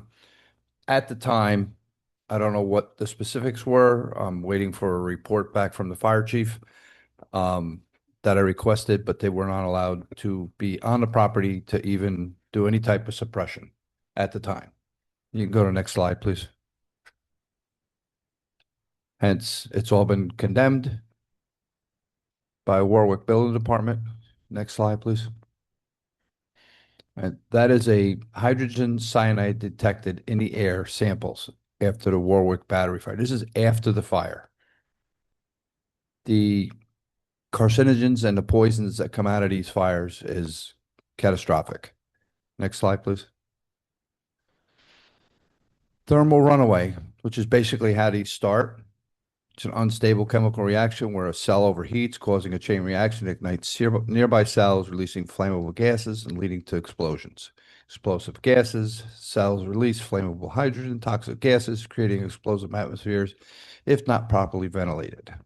As you can see, that was out in the wide open and it still burned. And the difficulty to extinguish the lithium ion fires burn at extremely high temperature and can reignite hours or days later, requiring massive amounts of water to cool cells. Next slide, please. Believe this is Texas. I mean, that's just a shot of, I don't have the actual site, but that's just an example of what you're up against and the toxic gases that are now floating through the air, going into your water, going into your land. If you have a garden, don't eat your vegetables. All right. Next slide, please. All right. And this is just basically causes of failure. It's pretty straightforward. I'll let you read it real quick. Again, Them out with- no, you can cool them down. Right, the water cools down. It's not like a. Right. It just cools it down. You're not putting it out. Putting it- No, it's the same with an EV car. Yeah, it's the same Right. that you have, exactly. I was just. Next slide, please. All right. And the health and environmental hazards, toxic fumes. They emit hydrogen fluoride, carbon monoxide, et cetera, posing serious respiratory risks to nearby communities and firefighters. Contamination, battery materials and chemicals can contaminate soil and water if not handled and disposed of correctly. Notes, and then next slide, please. This is another shot of another site. This could have been, I think, during the day of that nighttime shot that I sent you. So that's how long that's burning, but just take in the fumes that are coming up out of that fire right now. Next slide, please. Town of Pound Ridge. The town board, local law establishing a 6-month moratorium prohibiting the review and approval of application and issuance of permits for battery energy storage systems in the town of Pound Ridge. Now, that's just a moratorium. We have the choice of saying no or setting a moratorium. Growth. Next slide, please. I think that was it. Is that my last slide? So that's my dog and pony show, but So, right now, my vote is a no in the village. There's nowhere in the village that this would even make sense to me, that's even safe. Even if it was across the river, I wouldn't like it. So okay. open for discussion. Yes, thank you. So you're, a firefighter for many, many years. Has I forgot the appropriate name, the New York State Firefighters Association, what's it called? FASNY, Firefighter Association. Do they have a position on this? They probably do. I did not reach out to them. Okay. All right, because I threw this Because together I would in think that they in should 10 have a minutes. position. Yeah, I'm sure they do. These bigger systems, the tier twos, are more controllable by us as the board, where your battery storage is like a Tesla system. They put a battery back up on the side of your house. There's also installations and regulations how that should be done. My question will be, are these being inspected? Because generally in a solar system or any backup system, there's an inspection of the solar system by the AHJ. And NYSERDA generally, unless there's problems, will come out and inspect the system. Not all the time. Usually NYSERDA comes around when there's a problem. And the reason I know that, because I worked for a solar company as a quality assurance inspector. So I got to be very well versed with NYSERDA. So my other question is, and I don't know if there's anybody around the table, what is the advantage of these systems to the community?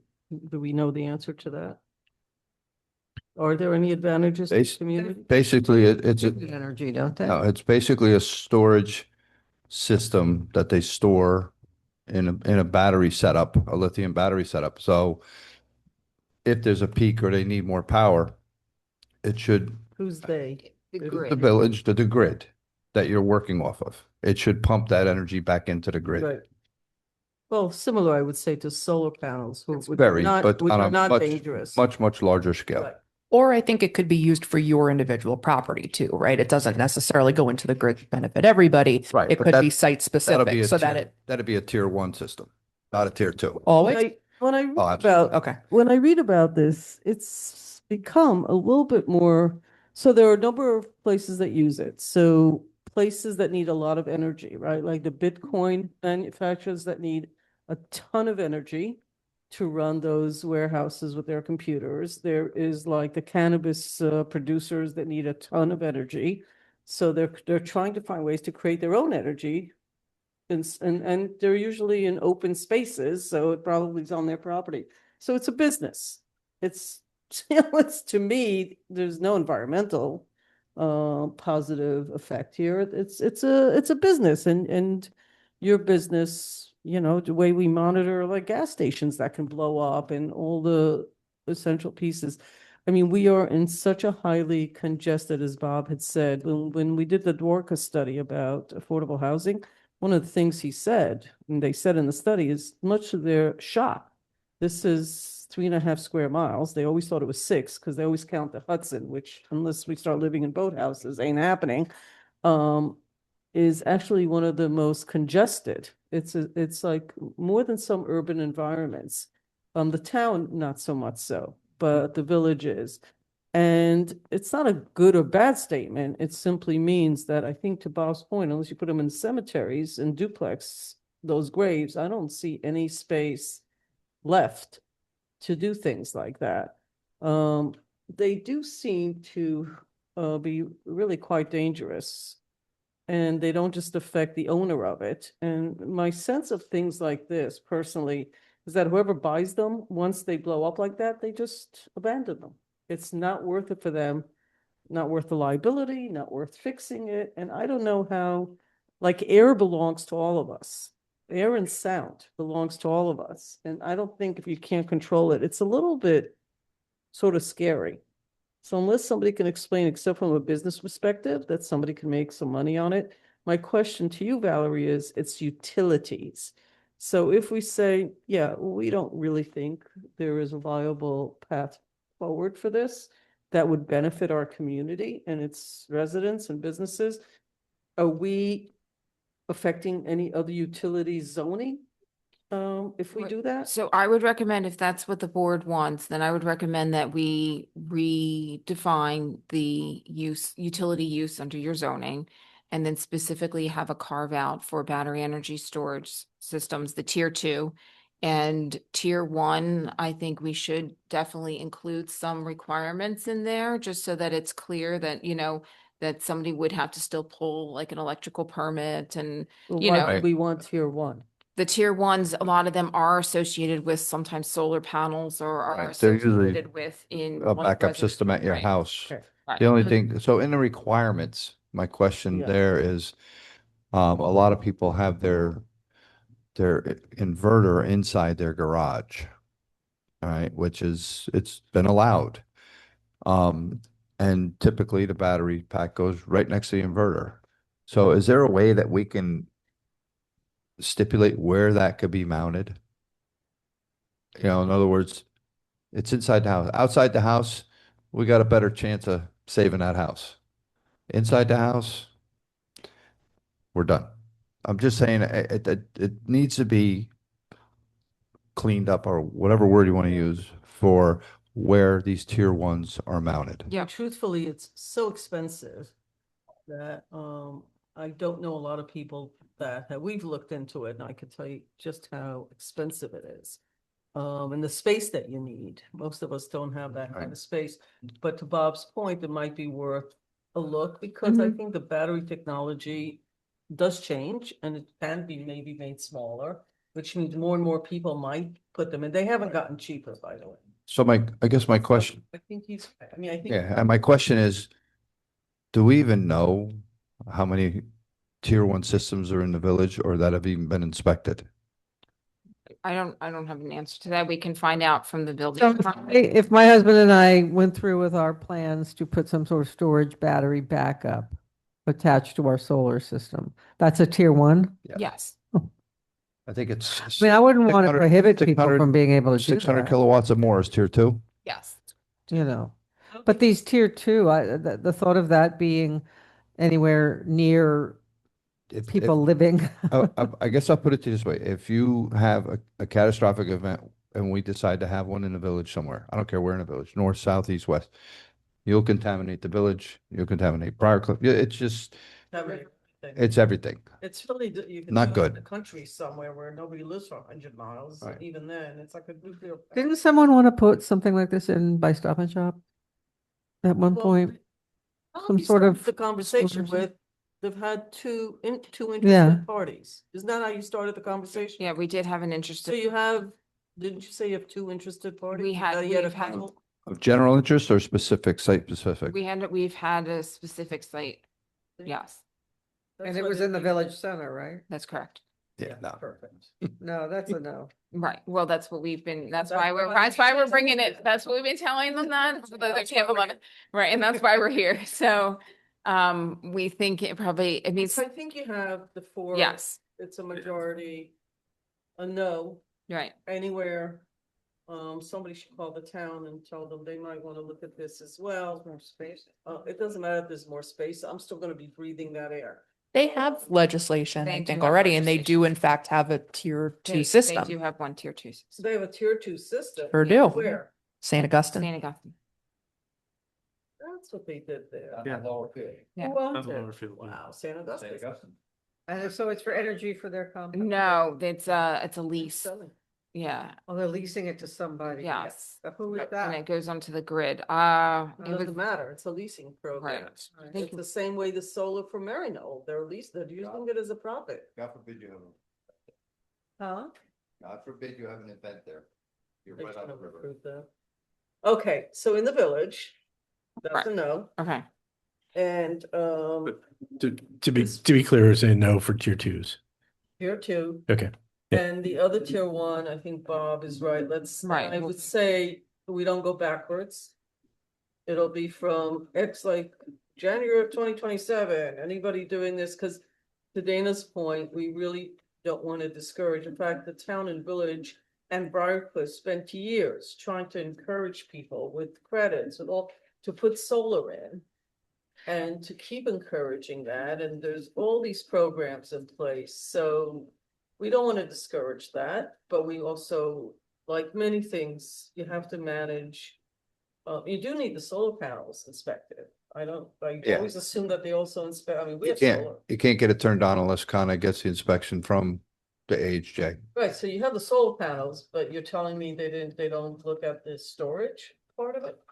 I don't, I mean, I don't know we what, do solar. I don't know what I don't know what their system is here with the inspectors, Okay. how they process it. Into it, Right. I can tell you that when we put their solar panels in, they went in and they looked at the storage unit and exactly where it is and all of that stuff. That was a bunch of years ago, because we were in quite a while. But okay, exactly. Yeah, and like I said, and one last statement, it's not that I'm discouraging the larger systems. I really would like people that are doing it in their house to really think it through. I'm not telling you not to do it. Is it the future? Yes.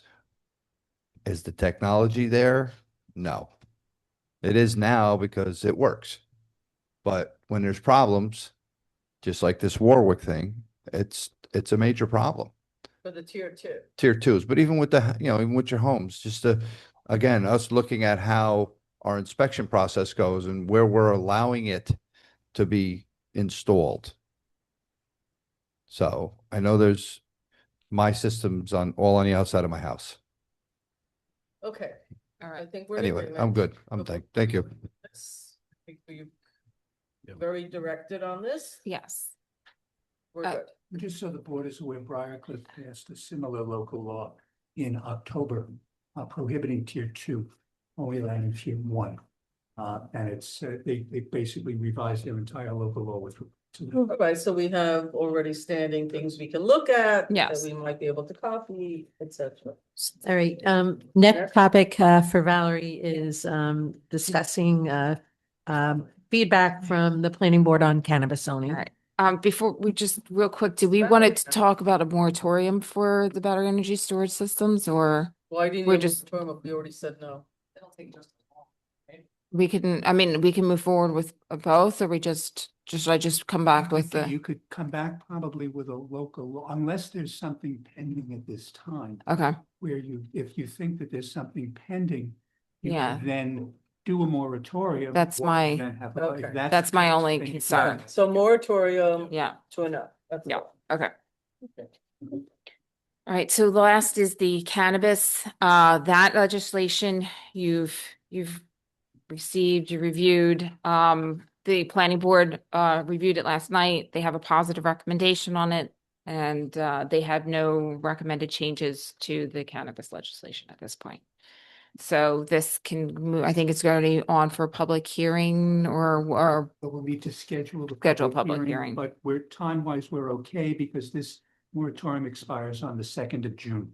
yes. So if you were to play it through, you would have things done perhaps as early as sometime. What is it that they are moving forward on? I'm sorry. So the planning board had a positive recommendation on the proposed cannabis regulations that this board has been reviewing, and you voted on a resolution to have the planning board Got review it, the thank you. recommendations. I know you think that I think about zoning like 7 days a week. I'm gonna be honest with you that You don't, it's only when you see me. It's like, only today did I look at all of this Right. stuff. So, and I still, after all these years, don't know all the little acronyms, Yes. but, you know, Yeah, so the planning board I'm took. sorry that I don't think about it more, but That's okay. I'm gonna have to sometimes repeat things, so thanks. Yeah. This is great. It's like really excellent stuff. It's And a lot of our stuff. proposed legislation would not allow them in the village center, right? Dispensaries. That's correct. Right. That was the majority. So we'll Yeah. see what happens. There'll be Yep. when is the public meeting? The resolution calling for the public hearing will be next week, so the public hearing would be the 18th of February. Okay, I just want to be here. I want to make sure that I'm here for that. I have a couple of conferences I have to go to.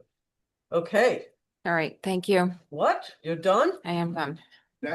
I was gone for 2 hours. You got like 15 more minutes. Well, don't worry, we have more. Well, we have more, but Valerie's done. No, this is, I gotta tell you, like in the last couple of years, all kidding aside, it's like more's been done in the last 2 to 3 years than in like, I don't know, 20 years. Seriously. Wow, thank I you. mean, it's like all that stuff we talked about, making things simpler. And I know people won't believe me when I say it. They're gonna say, oh, you're just complimenting yourselves. But the intricacies of all this and how one thing affects another and another. I mean, it's like a lot. While you're also doing other things like Right. planning board Well, stuff. and there's zoning. more to come the next month. There's No, some but more this is- zoning this that's is- coming. We're only just beginning. Okay. Thank you. This is Yeah. like a lot of stuff. Thank you. Well, I And now, appreciated it. Listen to Paul's exciting presentation. So, And so Bob, thanks for bringing this to our attention, because I think the firefighter piece of this and understanding those dangers, I think it's exceedingly helpful. I don't know if I would have known all that. I've seen the stuff on the news, but I don't think I really think about it. I think this is why it's good to have diverse opinions on the board and understandings of the community. So I think this is Good a stuff. good segue because So we've Paul? gone to planning and now we're going to some of our village engineering issues, which are somewhat related, and certainly everything sort of worked synergistically here. So we also have Joe Tremelli from Kellard Sessions. Joe? So The rest of us are aging every minute, and you look the same that you looked the day I met you. Like, Free living, right? man, oh man. Yeah, how is it that you have stress free? Look at Paul. That good time cooking. Listen, can I tell you, I drove around a lot today, man. Sidewalks, streets. I feel like I'm living in Alaska. I mean, there are places where you've got like 7 feet of like a wall of snow slash ice that I've like where they're doing the construction on Croton, across from where Carpet One, to get that stuff cleaned while the construction is going on and have enough room for cars and buses to pass by. It's like solid ice over there. And the sidewalk is clean and and it's a hill and it's a turn. It's really quite a job well done, Paul. That's actually what I was referring to, that I can't believe you don't look more stressed than you do, right? I mean, your neighborhood, okay? Yeah, it's. It's harder to park because there's snow. It's a and- lot of stuff. But my husband has spent the last 3 days with the snow blower, like carving sculptures out of, I don't know what he's doing, but he seems to be enjoying himself. No, it's a lot. I've had some of my neighbors, talk about the stuff and I've had people actually, I mean, we've had complaints. We understand that not everybody's excited, but I had people calling and saying this is the most snow they've seen in such a long time. And, they're very angry at the people who, push the snow into the street. That is part of the problems, but it's not the staff and it's not our folks are just out there doing stuff. So I really want to thank you for that and the whole staff. And it's freezing outside, so. Yeah, thank you for saying that. Yeah. And it's not expected to for some time, and we're supposed to get more snow possibly Sunday. No, I We think definitely it's have good. 10 pounds in a 5-pound bag right now, but yeah, Not we're pushing through it and appreciate everybody's patience. The crews are out there right now on Yeah. Dale Avenue. They just left the Spring Street and Park School area to facilitate some of the things that the kids and the teachers need over there for that district, for that neighborhood school.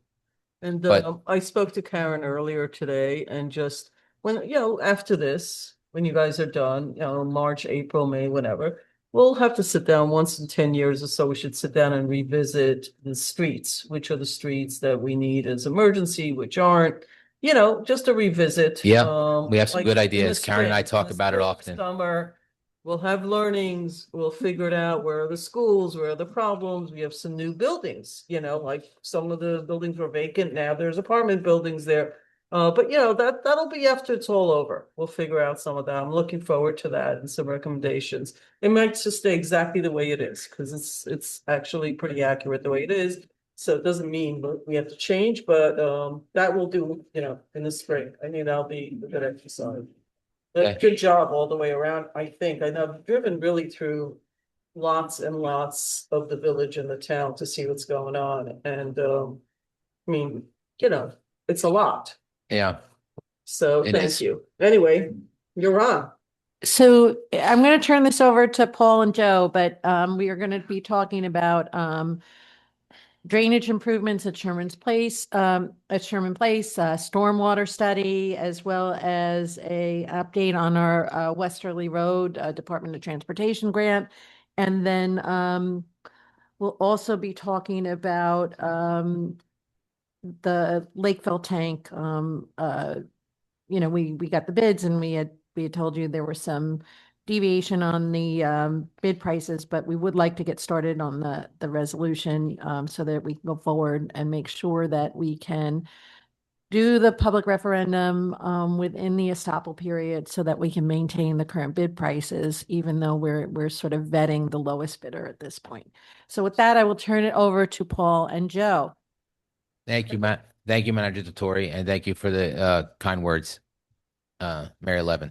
So Andy is online right now. He's not with us this evening, but he is here to talk about the Lakeville tank when we're all done talking about these three proposals from KSCJ, Keller, Sessions, Tramelli, Johansson, one of which the principal is Joe Tramelli, you all know pretty well.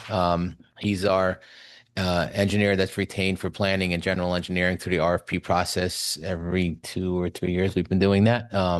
So he's in here to present three proposals for three different topics, but because it's more efficient to present them all at once, that's what we're going to do.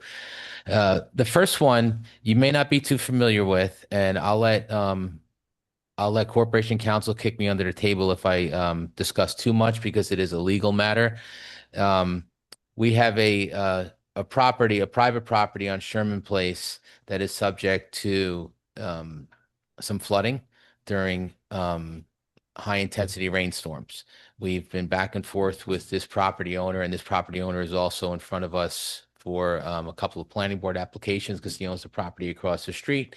Just for familiarity, this is the property at the corner of Sherman Place and Croton Avenue, listed as Sherman Place, number 2 Sherman Place. It's the first building. If you turn off Croton Avenue onto Sherman Place, it's the first building that fronts Sherman on your left. It's an old brick building. Right. It's the old bus barn, which is now there's miscellaneous businesses in there. And I guess if for another reference, it's just before that house that got started and not finished in the subdivision that was approved some years ago on Sherman Place. Anyway, myself and Kellard Sessions through the planning board process, we're working with this property owner for his property across the street. There's a drainage corridor that comes through there, some open channel, some in a culvert, and then it discharges out into the rear of his property onto Sherman Place, and it continues down through the village, essentially all the way to the Kilbrook. But he's I'll call it a fairly new property owner of, I think, about 4 years now he bought that building. And one of the first things he did was make a claim against the village for some flooding. Yeah. Right. So I was in front of county court judge to testify on behalf of the village about. You said it's 2 Sherman Place? Yeah. Here you go. About 3 or 4 months ago. This one. 2 Sherman Place. It's not the house, it's No. the thermodynamic, Right. whatever, it's it's this one. It's that one, yeah. This one next to it. In the, right, this is the wrong thing. Go this way. Okay. This one. All right. I remember him. And this is the other property where they built a second. Okay. This one. Yep. So we had a number of field meetings and we made some drainage improvements in the area. But ultimately it ended up in the courts, and the county court judge instructed me to go back, look at anything you could possibly do there, and then come back to me with your ideas, because you can't just say there's nothing that can be done, because quite frankly, there's always something you can do. But as I explained to the judge in my testimony, there's always something you can engineer, but it's always not prudent to spend millions of dollars on one private property, right? To benefit one private property that had a pre-existing condition that maybe we shouldn't own. So we're back, and that's where we're at right now. So right now we're vetting options, and to do that, we presented the proposal that I think you were copied on from Keller at session. I'm going to let Joe expand on it in a little bit, but I will work on with Stuart the funding mechanism for this proposal. But at this point, it's basically we're going to create some basic engineering concepts and some basic storm drain assessment and hydrology assessment, and present that to the courts and say, this is what we think can be done. This is a projected cost. And then we'll talk with the special counsel to see if the judge is going to kind of mandate us to do that, or if he understands that maybe the village shouldn't have to bore this expense for a single property. And then that would be a win for us. But one way or another, we have to do with the court orders. So this is the proposal to do that.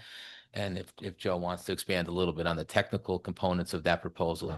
Yeah, can I just ask, because I drive through there all the time. A couple of years ago, behind the gas station, because I know that brook or whatever comes through Yeah. and runs down Park Avenue, down past behind the Sherwood Apartments. Correct.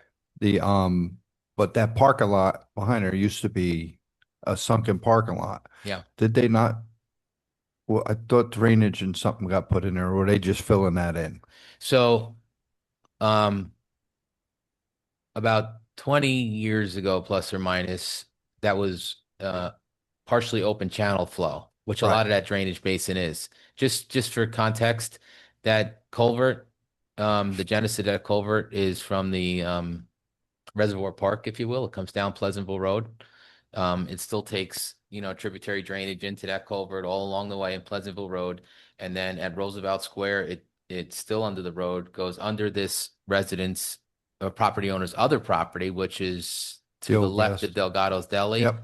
On Croton Avenue, 130 Croton Avenue. And it's underground in a culvert, which is dilapidated. And that's a point of contention with his proposal for that project. It goes under Sherman Place, where it is a brand new culvert, not brand new, but a refurbished culvert, which is something that the village did in the capital project preceding my tenure, because it's fairly new and in good condition, but it was done before I got here. And then it came out behind that service station that Trustee Fritchie referenced, which was worked on by the village some time ago. And then about 5 years ago, we rehabilitated it to even include larger diameter culverts to hold more stormwater, to prevent any surcharging of stormwater and take on more rain during a high intensity rainstorm. So our position is that is not the root of his flooding. We still stand by that. We think that this study and report will even prove that even further. However, the judge did say, what can you do for this resident? Because we don't think that culvert is related to his drainage. And what can you do for this resident regardless? And that's what this study is going to show. Yeah, I think, just to add to that, part of I think some of the nexus of this. That on now? Yeah. Thanks. So I think some of the nexus of this partially was his application across the street, the property at 131. 171, sorry, 171 Croton. because the existing culvert runs under that building and there were improvements proposed for that, we were asking the questions through the planning process. You know, what's there, what's the capacity, what's the condition of it? And that kind of morphed into, I have problems there, I have problems across the street, what's the village gonna do? So as part of the planning review process, we had worked with his engineer at the time, just doing some very rough back of the envelope preliminary calculations, getting some idea of the drainage basin, tributary areas. I think it's over 100 acres actually that drains through this ultimately. We did some preliminary studies on capacity of what is there today. And as Paul mentioned, the improvements that the village had made over the years, as you go downstream, the capacity only increases. So the idea with this study is to do a more global evaluation of the tributary area to that, essentially the design point in front of his building, which is potentially the area of this overflow condition, and see what we can do to maybe collect and divert that excess flow in some shape or fashion around that property further downstream to Park Avenue, where it again, daylights into that stream. So, in here we have some surveying services so we can have an understanding of existing conditions. We'll do some field evaluations with Paul and his staff, and then do just a preliminary hydraulic and hydrologic evaluation of that drainage basin, see what existing conditions are, what the capacity is, and then try and come up with some preliminary plans of what could be done between either the village and or the property owner to try and alleviate that condition. And you're here for what? So at that point, well, we're here to get that proposal approved. How much is it? It's approximately $30,000 plus the cost of surveying, going to be about another $500 to $7,500. How about that? Sorry. Again, the survey, I'm sorry, the proposal from Keller Session, not inclusive of the base mapping survey, is just under $30,000.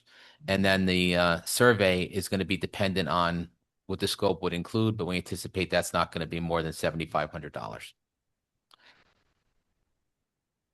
And then we would take that proposed scope back to the county court judge, and we would find out if we really, if we were kind of mandated to proceed with going to a project, or the county would side to us and say, well, no, the onus is on the property owner. He knew what he owned, or he knew what he purchased, and let them fix that internally, and then it wouldn't be on us.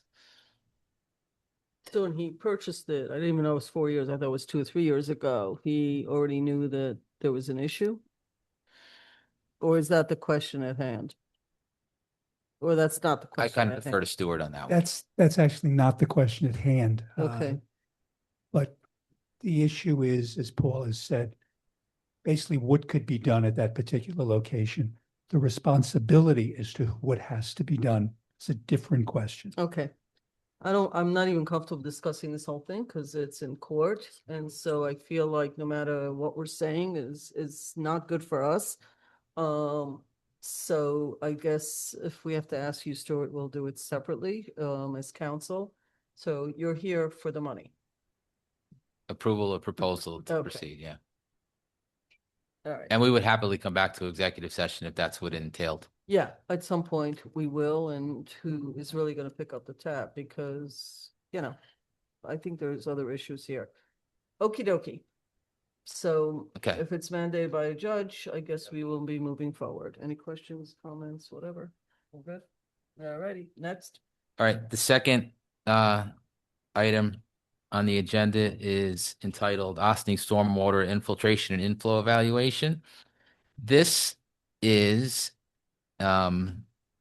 a continuation of something that I had started with the town of Ossining. The town of Ossining, in my capacity working for the town the town supervisor, in doing some stormwater evaluation and some tributary studies to the Hudson for her consideration of opening up Engle Park Beach for swimming.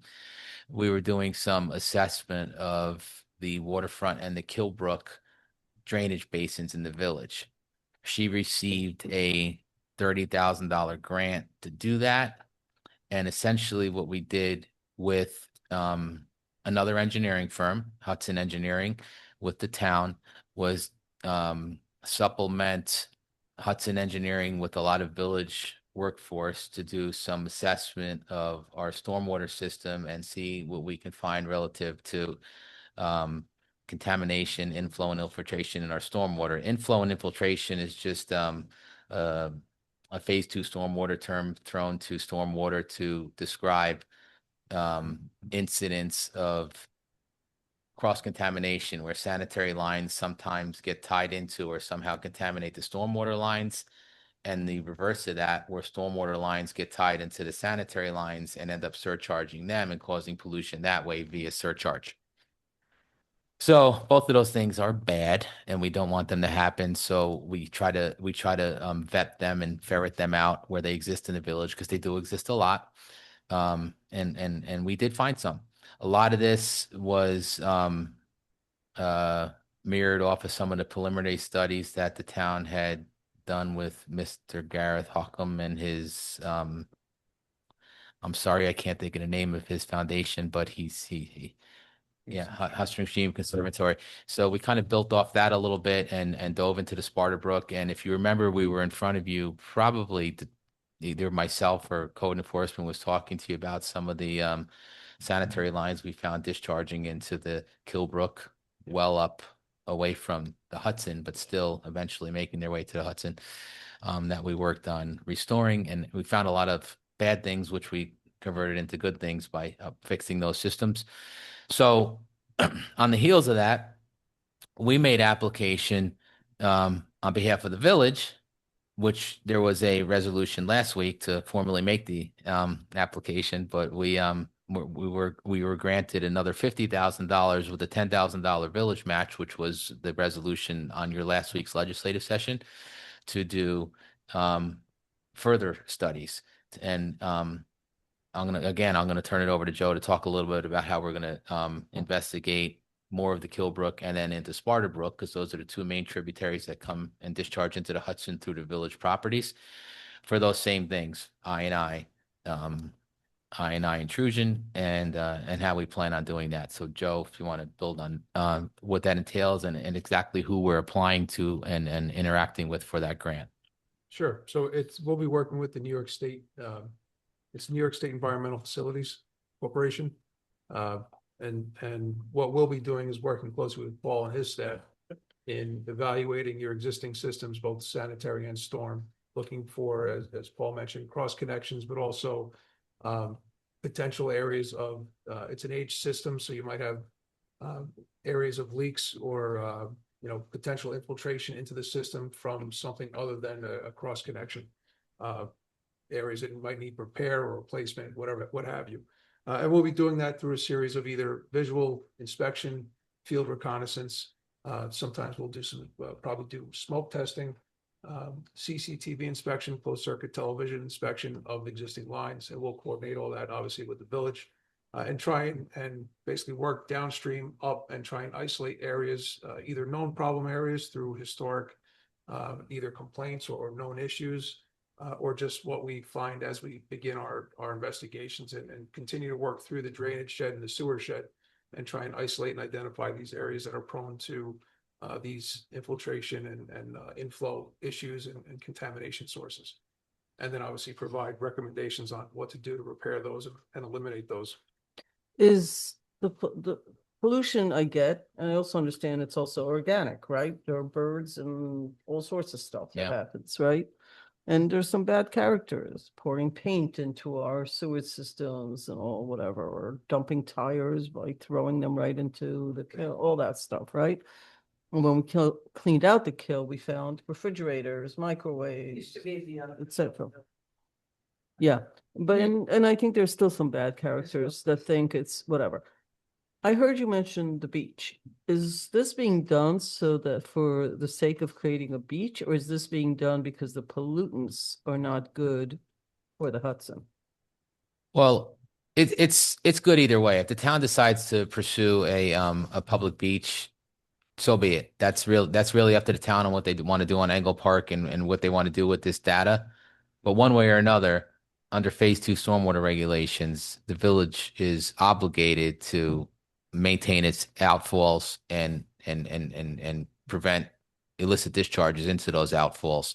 So as part of phase two, stormwater regulations that we file every year with the DEC, this is the type of things that we would do. And the fact that they gave us the $50,000 to match this, and if you remember when we were in here discussing our capital druthers in the budget process, Andy and I had asked you for, and jump in, Andy, if I say the wrong number, but I think we asked for $100,000 per year for the next 5 years, knowing that we're eventually going to find some dilapidated lines. We know how much it costs to line some of our sanitary lines. So we just threw that number out there as kind of like a placeholder for if this study, which is fully reimbursed minus the $10,000 match from the state, that if we end up getting work that comes out of that, we would have to set aside money to actually go in and do that work. Because the last thing you want to do is find a study that finds a leak, but then tell the DEC, but we don't have any money to fix it, because you don't have that option. You have to fix it once you find it. And that's what we did with the first report through Hudson Engineering in the town, because the majority of that study really was in the village. We went and fixed it right away through some emergency funds that I coordinated with the finance department and Dale. And we may find the same thing here. So we have that placeholder money in place. If we find some leaks that we weren't able to detect anywhere else, that we detect through this study, we'll be able to address it. I will tell you that, and some of this testing that we did and some of the testing that Mr. Huckham did, you're right. There is background fecal in any stream you go to, right? Between, It's actually one of the purposes. right. Between, They're usually supposed to take all right. that stuff So, out. so nature has that Nature actually has its own system. as a background contaminant. However, the elevated levels are gone in the Kilbrook completely. And we're very happy about that, because we did find some leaks, and that project we did with the walkway some time ago, and then the further lining project that we did upstream has really turned that kill into a very protected water body, and we're happy about that. So we're looking to do the same thing there. We're looking to do the same thing in the village's portion of Sparta. I've already been in contact with Briarcliff Manor, telling them that this is the path we're looking to take, and that hopefully they can partner in us, because the Sparta Brook, has its beginnings up in Briarcliff, right, all up in there, and the Kilbrook has its starts up in Newcastle. So everything, Right, because it doesn't throughout. start in Ossining, it ends in Right. Ossining. And so Croton, no? The Kilbrook comes out right at between 3 Westerly and The headwaters. the headwaters.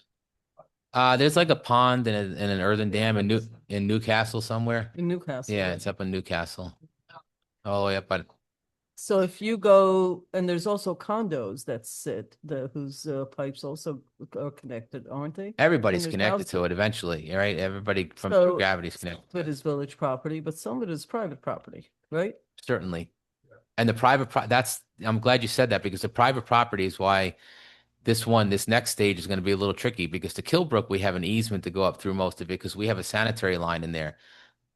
Sparta Brook doesn't have a sanitary line in it like the Kilbrook does. So we're going to have to do some coordination, some, legal authorization, and do what we can. And that's why we kind of want to get Briarcliff to partner with us there, because a lot of it is in Briarcliff. So we'll get there. I found historically, if you convince people that you're out there to do the right thing environmentally and from a public works perspective, that they're kind of on board. They're not going to resist you going in there and testing and doing the things that you need to do. Okay, so this is really to we already reduced contamination by fixing something. This is to further reduce find leak. If we find something. Yeah. If we find something, that's what it's doing. And just as a not really too much of a digression, but we're actually being audited by the DEC, and this will be my third time since phase two was implemented about 16 years ago. We're being audited by the DEC next month. It's random audits, and I guess they picked our name out of a hat and we will be, I'll report back to you once that Okay. audit goes through, but that includes stuff like how do you clean your catch basins? When do you sweep your roads?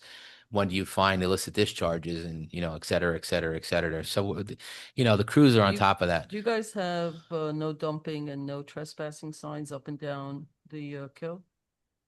I believe there's some no dumping signs here and there. A lot of that is private property. So, I mean, it's tough to put postings on when private properties back up to the kill. But, And no trespassing, so people don't take walks into the kill? I believe there's signage as well somewhere along the beginning of the Killbrook on either side that basically says stay on the trail. Just like, stay on the trail is not the same as no trespassing. So if you could look at that. I think there are no trespassing signs that we mounted just off the trail Okay, on the if you could private just property. Revisit that while you're Yeah. looking, because there's too many conversations about people taking walks not on the trail. Yeah. And even Yeah. if people think that The orange section? the whole section. Yeah. They're not supposed to be walking on any of that. You're not supposed to leave the trail. And the trail, again, just for everybody's edification, when we did this project back in, I guess we started scoping it back in 2013, 12, yeah, 13, 14, and it was actually ribbon cut in like 2016. Council at the time, I don't know the legal term, but they expanded the existing easement of the sanitary sewer easement to include public access. So they created a public access easement over the sanitary sewer easement to facilitate public access over that easement that existed for our access form previously for the sanitary sewer maintenance. Now it became public access, and that's how we were able to build the trail, cutting through private properties. And that's, It's all good, but you need to put that in. yeah. But Yeah. the tributary from Croton Avenue, I believe, goes all the way down through Ferris, through Dale, and then ties into the Killbrook, correct? By the cemetery? Yeah, but that has no sanitary sewer in it, Right. and we don't really go in there because as it's code, if you have a water body in your property like that, that's your responsibility to maintain its condition. Okay, this was all budgeted for? The first one I'll have to discuss with Stuart how we're going to take that out of legal counsel's budget, and the second two are grants, with the exception of the $10,000 match on the one, which we do have money in our engineering miscellaneous engineering As budget. I said, last time we had this conversation, Dale was on. We start chipping away 10,000 here and 10,000 Yeah. there. We're gonna stop doing some projects. So every time we come here and discuss money, even only $10,000, it has to be things we budgeted for, things we can afford. Yeah, understood. Really hitting the wall here. Understood. Okay, next, I think we have agreement, yeah? Am I wrong? No. Am I right about that? Yeah, next. Okay. Here, by the way, she's not just on. Dale, oh, I didn't see, I was looking that way, I'm looking to my left over here. Okay, next. The last one, I'll invite Maddie to chip in if I again misspeak or misrepresent. But we've talked about this one before, this Westerly Road paving and sidewalks, it's titled. This grant was a previous grant that was secured by the village over a decade ago, again, I'm going to say, that had to do with streetscape improvements that the village secured during the time when Westerly Road and Harbor Square was being developed. There was like a collateral application that was made to the state through the DOT, who's the administrator of the grant in Region 8, and they called Maddie, I believe, and said, "Hey, we have this $135,000." 171.5 that's sitting here. When are you going to use it? It was all news to us. I wish Valerie would have stayed because I would have gave her credit for it because she was around as a full-time employee at the time, and I'm pretty sure she was part of that grant procurement, but we'll give her credit since she's not here. So they said, "Well, what do you want to do with that?" And at the time, we had already submitted the DRI money for that area down around Izzy's and Lower Secor Road over there. So we had money coming in for streetscape improvement there already. So, I talked to Maddie and Karen and we said, well, how about Westerly Road? There's kind of like a neglected area from where Harbor Square stopped to the footing of the Snowden Avenue Bridge. That can use some streetscape improvement. So the state said, okay, fine. It is now the Snowden Avenue, I'm sorry, it's now the Westerly Road Streetscape Project, and that's what we're going to call it. So they revamped it, re-updated it, gave us all new, yeah, yeah, exactly. Hoops to jump through because Maddie wasn't on mic there. And we started, and we had some initial meetings with the DOT. We told them what we wanted to do, and I basically said, just give me 171,000 and I'll spend it. I can do sidewalks. You know, we don't need to be too grandiose about this. And they said, no, no, no, no, no, no. We want to see a survey first. So we had to go out and do a full, Spend more 2-foot contour survey for the state. And we did this. There's no match on this grant. There's 171,000. That's just monies for us to spend. So timelines were tough because there's a lot going on and we're trying to keep up. So we asked them to move the money to, instead of bricks and mortar, we asked them to move it to soft costs, which they did. So they moved it to basically engineering and administration. So we have $171,000 to scope out a project for Westerly Road Streetscape. Anything that's left over, we can roll it back to bricks and mortar. So we already spent approximately $20,000 on the survey. You did that about 6 months ago. We paid the bill. State gave us the money back. We have about $150,000 left. We solicited a proposal from our retained engineer. It's less than $50,000 was the threshold. So we said, let's put together an engineering scoping document for the state to get them to approve it. We'll roll that to a construction document eventually, and bid this. And that's the scope that Joe will talk about now on Westerly Road, because there are some good things that we can do down there, but the survey was, let's say, enlightening with regard to utilities and things we can do down there and some encroachment issues. It's a tough little area back there, but it would really be nice with everything that we have going on Westerly Road right now to really take that corridor and improve ADA access, pedestrian access, and parking. Because right now it's a little too industrial for my liking. It would be nice if we can make it a little more walker friendly, because In there's a lot. summer, it's very busy. Yeah, it is. It is. Can you get the telephone poles out of the sidewalks? Well, that's tough. Actually, Joe and I were talking about that before the meeting, but let's Yeah. let him go. Chris, go. This money is about consulting fees. None of it is about the actual work. Well, I think we'll have a little left over to go into the work, and then what I talked about with the manager's office, because this is a very slow process. It's like the slow grinding administrative grant process. I think by the time we get to the point with this particular grant of, oh, everything sounds good, let's proceed with your project, the grant's going to be depleted. But so what? We'll get all that. We won't have expended any money, just time at that point, and then we consider funding it with CHIPS money. That's kind of what I envisioned in like 27 or 28.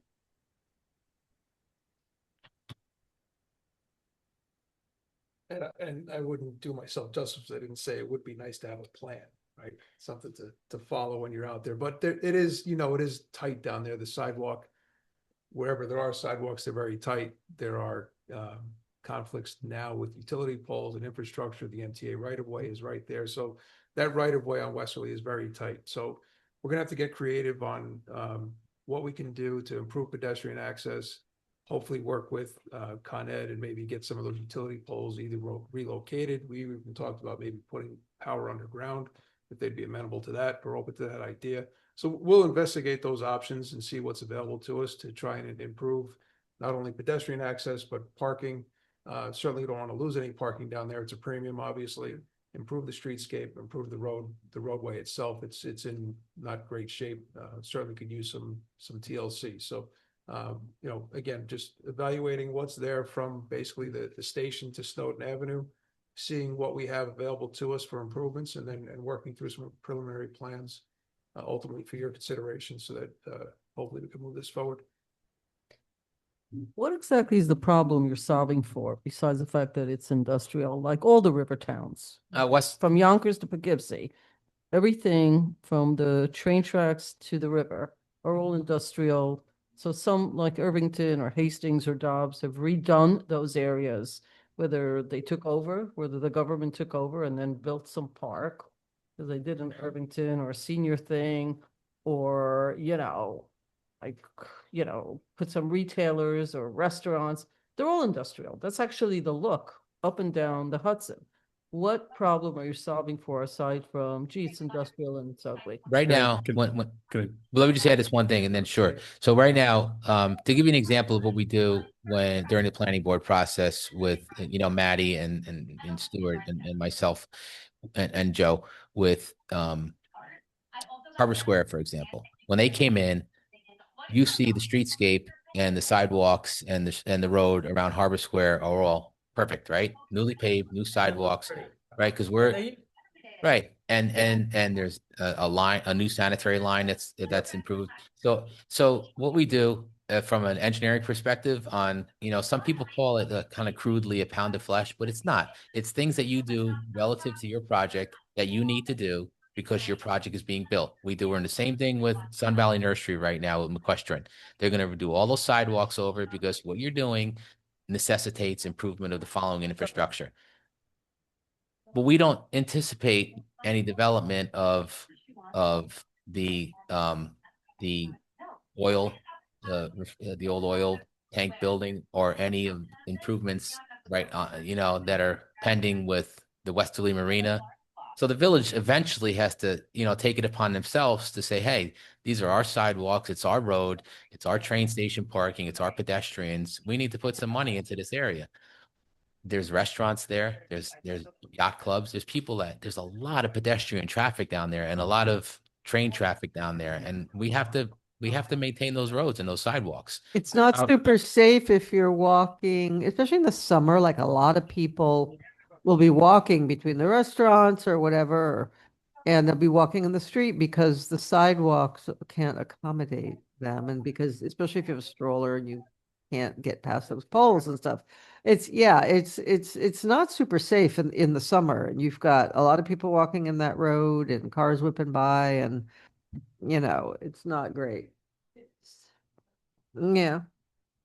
I was going to say something similar, but I'd say it's actually impossible because if you walk down the sidewalk, telephone poles are right in the middle. So anyone who's either on a stroller or, anything, wheelchair Right. or even elderly, anything's it's got to go into the street. If you're more than two people, you can't do Especially it. because you have parking along there too. So if there's cars, you got to really be in the street. Yeah, right. So for me, that's that. So my two questions were, you'd done the survey.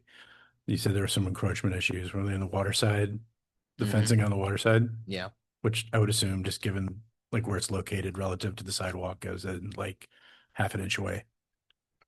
Closer. Yeah. Right. And so that was documented as part of the actual survey. Oh, yeah. All right. So I'm sure that at some point there will be a conversation around that. Eventually, the yeah. location. We'll of get that. there. Okay. Yeah. Because I was kind of confused because I thought we had done the survey, but so the survey in the proposal that you're referring to is the one that was done. Use the survey. already It says, stated, quote, yeah. use the survey. Right. That's Yeah. the one that you're talking about. Yeah. Okay. I just want to understand which survey you were going to refer Yeah, to. we have an advanced copy of that just so we can understand what our scope would need to be. But that's been done and we have that. Okay, that's fine. That was my big question around which survey you're using. So, right. Yeah. Okay, and so 37,000 going forward? Isn't that what you're asking us for? Not for the money, just for the contract because the money's in place already through the grant. Yeah. Yeah, Just a contract. oh, okay, there's three of us, sounds good. Okay.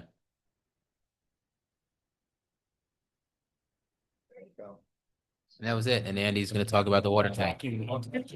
See you, I thought you went to get Forgetting some that last coffee. I went like this and didn't see, I thought. the chair was empty.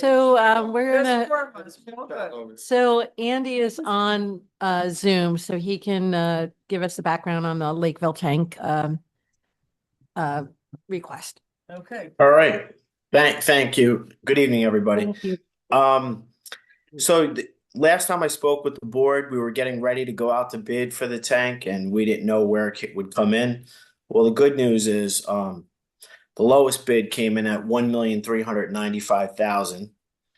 The second bidder came in at $3,995,000. $939,000, and the third bidder came in at $3,975,000. So obviously, and a few cents on each side. Obviously, you know, we're happy with the lowest bidder price, but we want to make sure the job can actually get done and be a qualified bidder. So we were on the I was on the phone quite a bit this week with H2M and the lowest qualified bidder. We just need to qualify that company. There's good recommendations from H2M. They've seen them on other jobs. And so we just have to do our legwork with the Department of Labor to make sure everything's copacetic. So we should have an answer within the next week on them. But being proactive about this, Dale can talk about why we wanted to make a budget modification as just in case. So just before Dale starts, that seems to be a lot left on the table between bids. It is. It is. Is that And including the paint? Yeah. On both sides. Just asking Yeah. because that's a lot of money out there. They're going to I pay know. inside and out. Say that too many times. Yeah, I asked the same question. And obviously I asked So every you got, question. it's like a huge difference. Dale, you want to do it for a larger amount in case it falls through? Is that the? Yes. That is correct. Because Okay. while the board can approve the capital budget adjustment and the bond resolution at the $4,260,000 amount, we don't have to actually borrow that money in full. We will only borrow the amount we're actually going to expend for the project. And at the completion of the project, if it is in fact lower, I will come back to the board with a capital budget adjustment resolution to lower the project at the end of it to close it out. But because of the 45 days for the time frame to award and the 30 days for permissive referendum for the bond resolution, it would satisfy both requirements pretty much if this could be on for the next legislative meeting for a resolution. So a question for you. What's in the current capital budget? How much is in the current capital budget? The Sorry, current wasn't here when you went through this the yeah, other week. yeah, no, that's perfect. The original capital project started with $400,000 for just the design and engineering portion. We had an estimated additional 3.1 for the painting portion of the project. So the 400,000 was already funded back in 2021. Actually, we moved the money from the water fund over to the capital fund. So this is just the balance left. We did have a few incidental costs that Andy might want to speak about. I think the VFD, Andy, was that part of it? So essentially the scope of the project, to make it fast because it's late at night, there would be 3 tanks that are on back that would be pulled on trailers and put by fire hydrants, one by each of the pump stations that feed that tank and one up by the tank itself. The tank gets taken out of service and it's a pressurized tank. So in order for that to maintain pressure throughout the system, not fire flow, but pressure, we at our 2 pump stations, we had to put variable frequency drives, which means we had to adjust the speed of the pump motors so that we maintain pressure at all times. So that is why it was delayed that year, like 2 years ago, because it was a big delay to get this equipment. That's all done. It's all up and working. So it's ready to go. I just hopefully the news comes back like I expect. We interviewed the contractor for over an hour and it was quite clear. He said nothing was left on the table. He knows it needs to be totally encapsulated. Everything needs to be sandblasted. The property needs to be tested for lead. This should not have lead paint, but it's required by the EPA. And all work is to be done when it's low humidity work, all those little things. But let's see what happens with our research with the Department of Labor to make sure there's nothing that is an issue. That's helpful. So Dale, and so back to the cost piece, Dale, what I heard you say was 3.6 was originally in the budget and you're asking for 4. That's correct. We're actually asking for 4,660,000. What was that? Four, So four it's million, like 660. Yes, 4. for the total, but 400,000 of that has already been funded. Plus there's an additional amount for the H2M, architects just that was wondering- approved last legislative session for an additional, I think it was 45,000, Andy? Yeah, roughly 44, something like that. Yeah. Right. So that's a part of the increase as well. No, I'm just trying to understand what's the increase versus the approved capital got it. budget. Okay. That's all. Just like, Oh, like gotcha. what number, what's this increase over the approved capital budget? Yeah, so it's 1,160,000 over the original. But the original was an estimate from 3-4 years ago, Andy.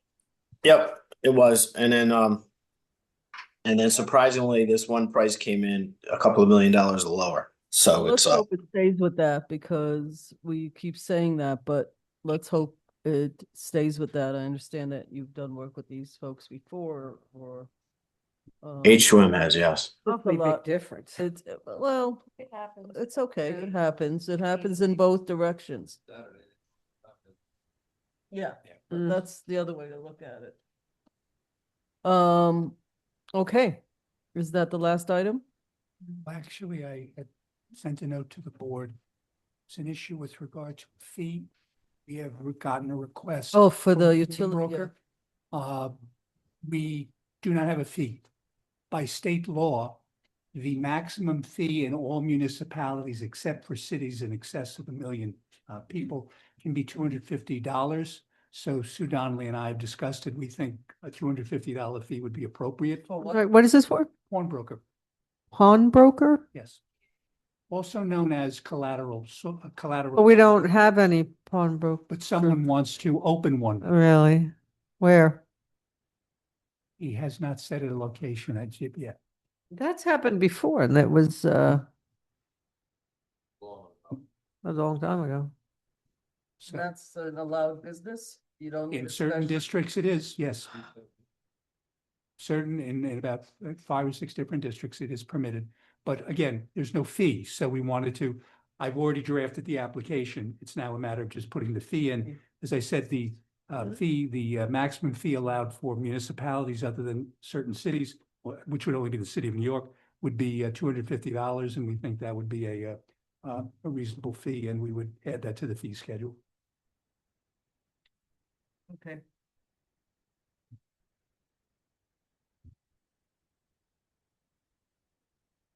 All righty, that's it.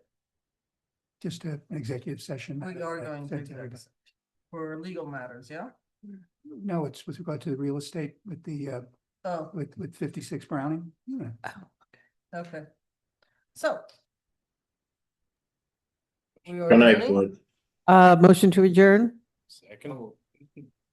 All in favor? Aye. Okay, ladies and gentlemen, 10:05, I guess, so 10:06, we're adjourning to exec session. Have a good evening.